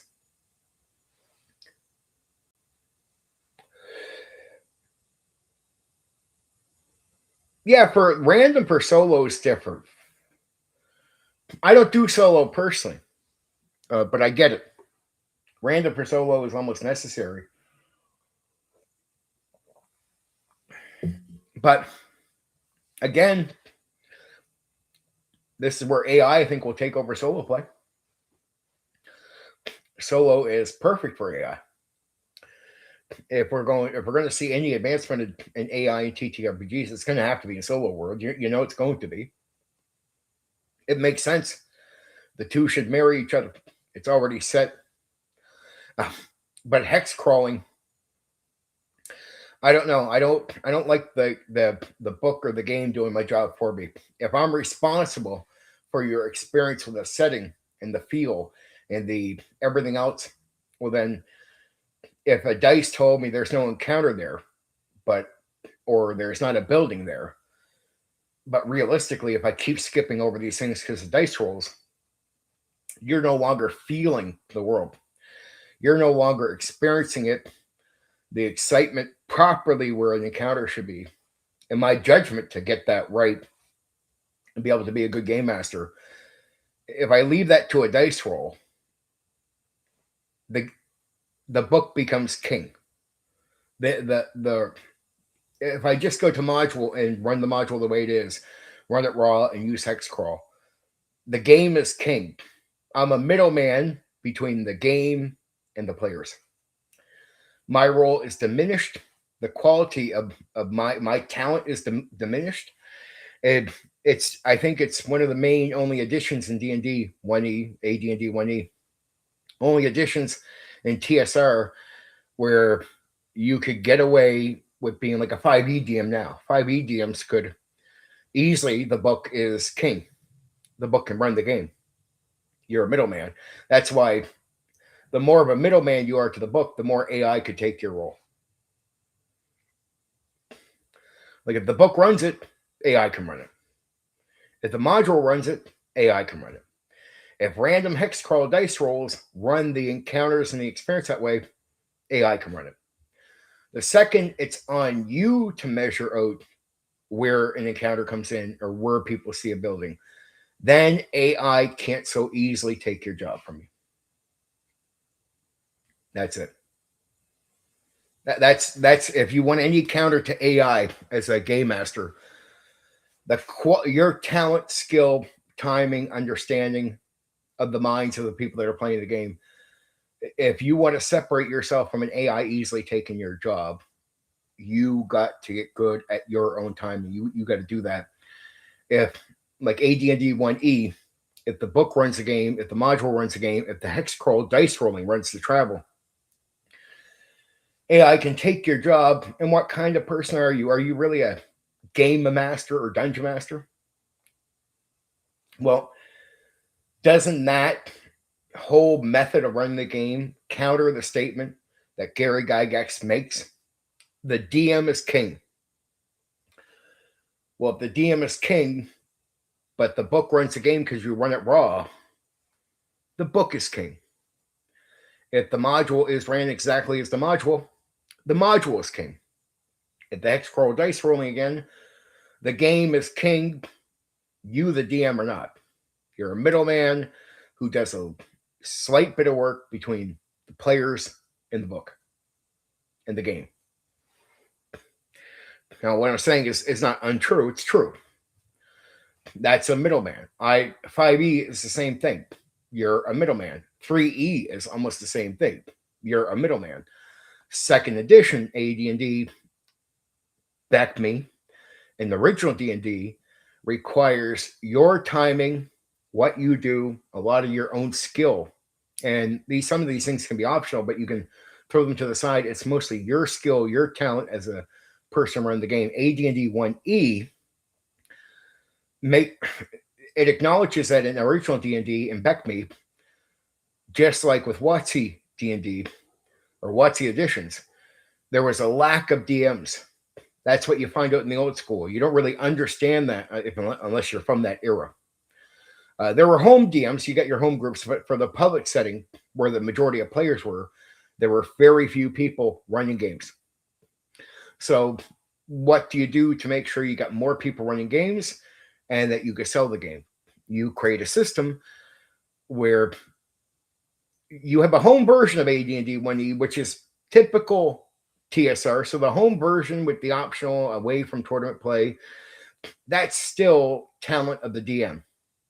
But if you take tournament play, which was meant for public play, and you use that as your form of DMing at home, what you'll discover is that no longer is it your talent or your skill that's required. The most mediocre person around can now run AD&D 1E.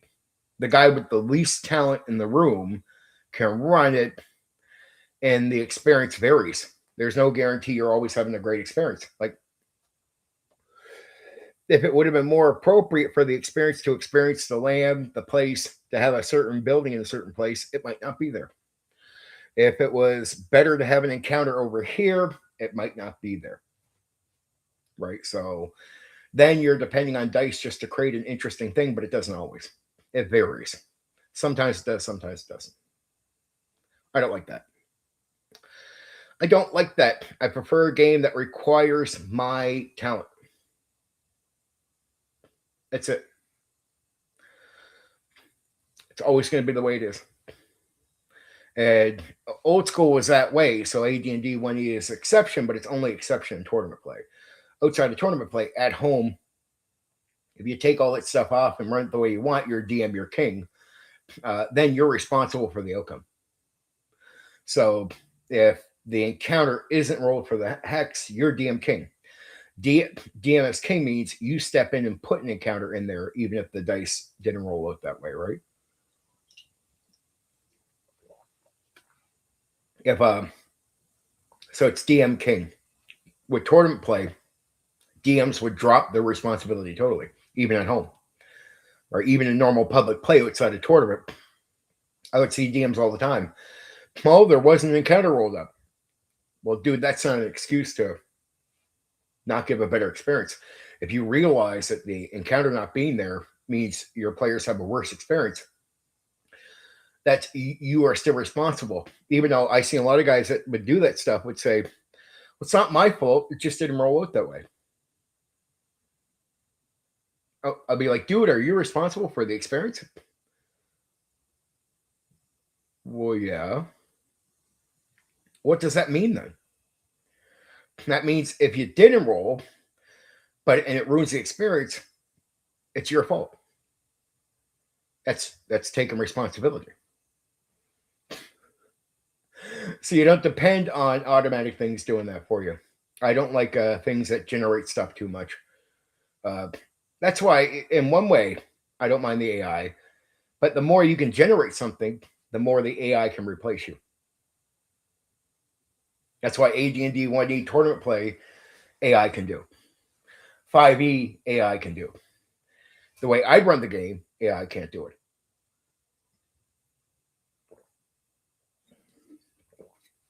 Because the AI can't predict what I'm going to do. Only I can. So, and if each DM is doing their own system, there's no way for an AI to know how I'll do it compared to the next guy. And that's a way to avoid AI just taking your job in that way. And, that's why you sort of hope if there's any pushback on AI, it's always at least for the people that can run the games, they step in and there's a different quality. Mm-hmm.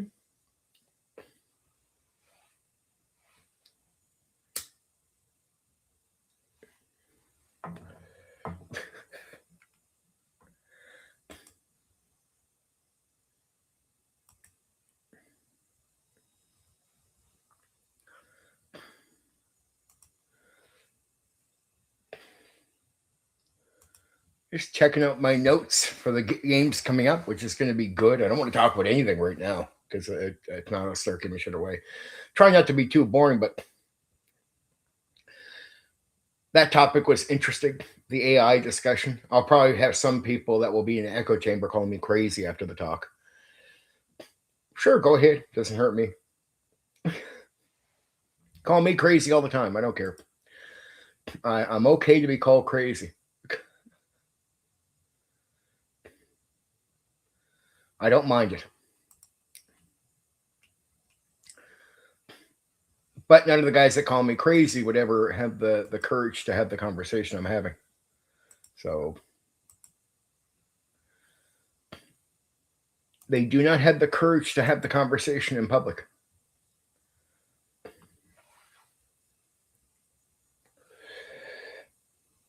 I remember that's, if I count early 1987 before I officially started D&D.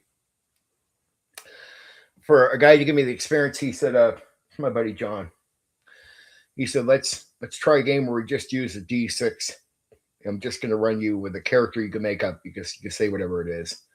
Telling me it was medieval. I said, I want to play a wizard named Darkness. I said, sure, I'll give you a spell. And we played, and I call that freestyle. And between me and you, Craig, it's the best I've ever experienced in any game. But to explain to people, it's so simple that I don't know how to put it, but it's all based on that skill, right? John was really a fucking great thinker, but it was so easy to play that you didn't need a game, and it was really true. Like I never heard this from Gary before. We don't want people to discover that you don't need rules or you don't need D&D, you don't need nothing. I just had no idea. I played John's game, one of the greatest experiences I've ever had in my life, and it was one way we experiment outside of Tunnels and Trolls. It was one way I experiment with different ideas. Was just doing this sort of freestyle where combat was whoever rolls the highest when you're attacking, if there is combat. Outside of that, it was a lot of talking character. And some of my best experiences for that, I had a spell Metamorphosis, which allowed my character to turn into anything. I remember at one point, because he just never put no limits on me, we had a dragon come down, and I turned into a dragon. This green dragon did like a poisonous breath at me, but no rules. Just he's going to make it up as we go. And my counter was to blow it back in the dragon's face. John thought it was the most clever thing ever. He's like, that's fucking clever as shit, man. But that's how much freedom. He just never limited the spell. Right? And it was crazy that he let me do whatever I wanted with it. But yet it worked. It worked. Some of the best experiences I had was playing that first initial game with him. And we played that a whole bunch of times before I ever touched D&D. Before I knew about organized tabletop role-playing games. Before I heard Gary say that if the people understand they don't need our games, we're fucked. Pretty much in so many words. And ironically, I could say with that one experience, he is absolutely right, because I actually did exactly what Gary was saying, which was I played a game with just sort of making it up as you go. And John was just really good at making shit up as he went, right? So he made shit up. It was the best experience I ever had in my life. One of the best. And it's another reason. So now, as far as D&D and DMing, my first initial DM was the best I ever had as far as organized play. And it poisoned me because I tried to get back up to the peak for 10 years. I just never did. Never found another guy who could run the game like that. And I quit playing. And it's just because John spoiled me, and then my first DM spoiled me by giving me complete freedom, which was pure sandbox. And it was like I don't want to be. I'm not against the whole railroad. I'm not against adventures, but I just didn't want to be stuck on an adventure. I just want to get into a game where I can just do whatever the fuck I want. Like I in a way, I played Grand Theft Auto TTRPG, where it was just start and have a guy run the game that can just, like breathing air, the guy can handle anything I want to do. Right? He can improvise like breathing air. He can let me do whatever I want. And there's no railroad at all. Nothing. I can just do whatever the fuck I want, period. And I realized that was my favorite way of playing. So when I started running games in 1991, I leaned into the sandbox style because that was the way I prefer playing. So sandbox made sense to me right away of giving this freedom. And that's why I never liked modules. I never bothered with modules because I didn't like the whole idea of pre-made adventures. Just seems stupid to me. Pre-made plots, pre-made adventures. It's just like, I just wanted to run it the way I wanted to play it. I just told people, just do whatever the fuck you want. They were like, well, are we on an adventure? Well, whatever you want to fucking call an adventure, let's go do whatever you want to call an adventure. And I've been addicted to run the game like that. And I prep my mind to handle it. It's not a brag thing, because I hear so many people tell me they have a hard time improvising. I'm like, I almost don't know what it's like to run a game without improvising to a degree. It's all I've done. And it's not that I was trying to be lazy about prep. I'd always do some prep. Never lazy about reading or prepping. It's just improvising. I could just do like breathing air. I just never had an issue with it. Make sure I understand the rules. Outside of that, I can just let you do whatever the fuck you want to do. Like, I just don't need to worry about it. I don't know if I'm here for too long on the stream. Like it's so probably seeing a little balding there. It's like what, going on 4 hours? I don't know. I still, because I already ate. I don't need to make food, and I don't know. I could probably go another little while. Just need to come up with something to talk about. I don't know how boring or fucking whatever this is, but I have nothing to do today at all. So it's like I can invest. I see, Craig. That might be the inspiration to say that's it. All right, Craig, I love you. Unless Black Rose shows up all of a sudden. That's good 4 hours. I'm surprised I went 4 hours without a problem. Seems good. Yes, Craig, I love you. Take care of yourself. Let me see if I can just keep talking.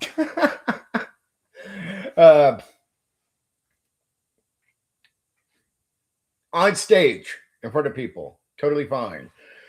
So yes, I like to improvise. Improvising is like breathing air when you really think about it. You listen to players, you think when you listen to them, really think, learn how to think as you talk. It's a weird thing because you don't want to.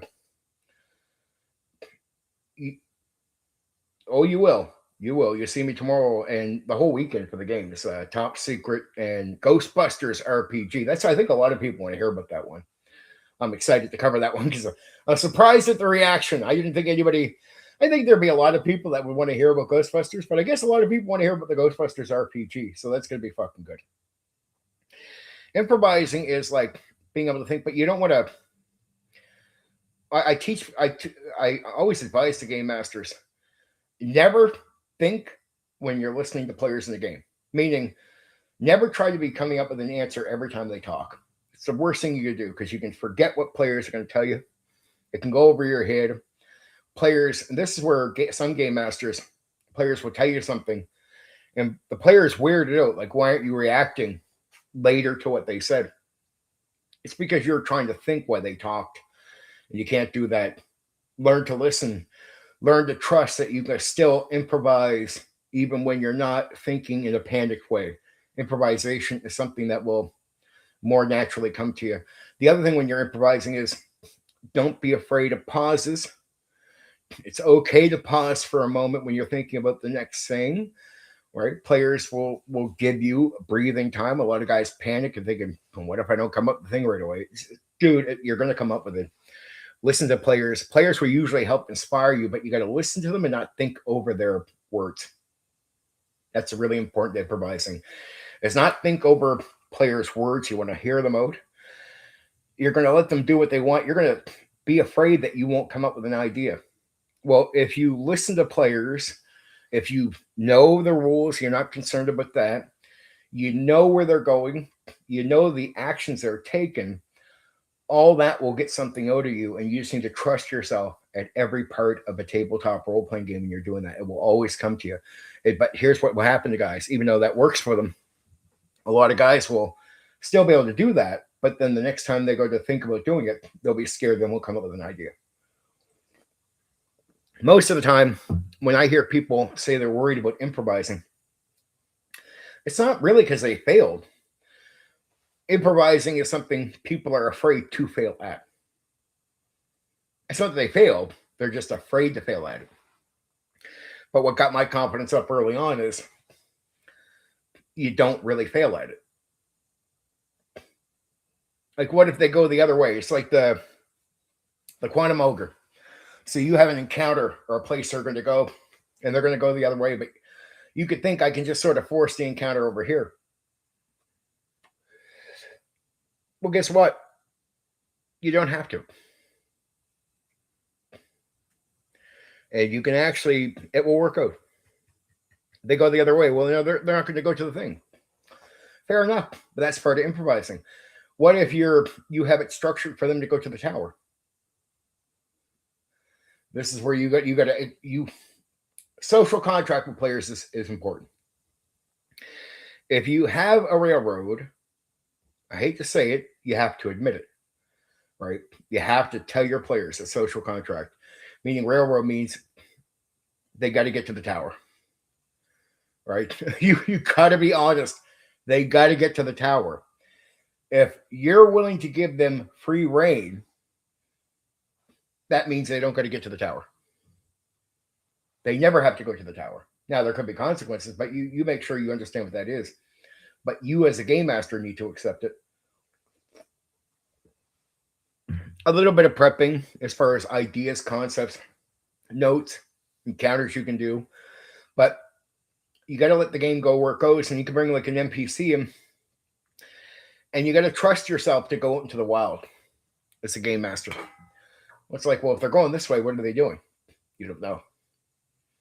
Uh-oh. What if I have an NPC walk up? What would he say?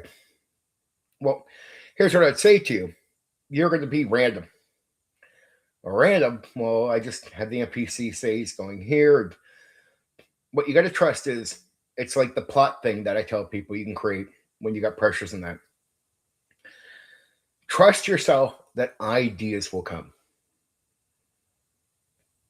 Just trust yourself. And you trust yourself that an idea will come, and then trust that you'll get to finish a session before you have to play out everything. They're not going to the tower. The idea comes.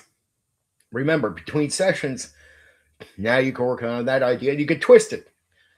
Well, if they don't go to the tower, what would that mean? That's part of being creative as a game master. What does it mean? You have to create a twist, right? You have to create a new line alternative to that. That. Doing it at first is the scary part. That's the scary part, is doing it. To improvise freedom like that is scary. Especially if you haven't done it before. It's scary just to put yourself out there with nothing. Okay, how do I twist that around? But you'll figure it out. You got to trust yourself to figure it out, and that you'll have time to actually do more work on it. Can't be lazy between sessions. Find time to work on stuff when that happens. But what it will create is some of the most amazing experiences you could ever imagine. It's typical to go into the tower. You need to create something from scratch. It will blow your mind. What you'll realize is you can do it. And what that does when you first do it is it gives you the idea that you can. And that's a confidence builder for improvising and giving complete freedom in a sandbox. Because most people think they can't do that. It's a mental game. So you got to realize when you let people do anything, it can work. And there's other games where it's going to force you to do that. So if you only do a D&D, you might not know this, but you can. Like in Traveler, there's lots of places your players might go. You can't say no. And you can't do quantum ogres. So in Traveler, it's going to put the heat on you. Because like they can do anything in Traveler. There's nothing saying there's an invisible wall in Traveler anywhere.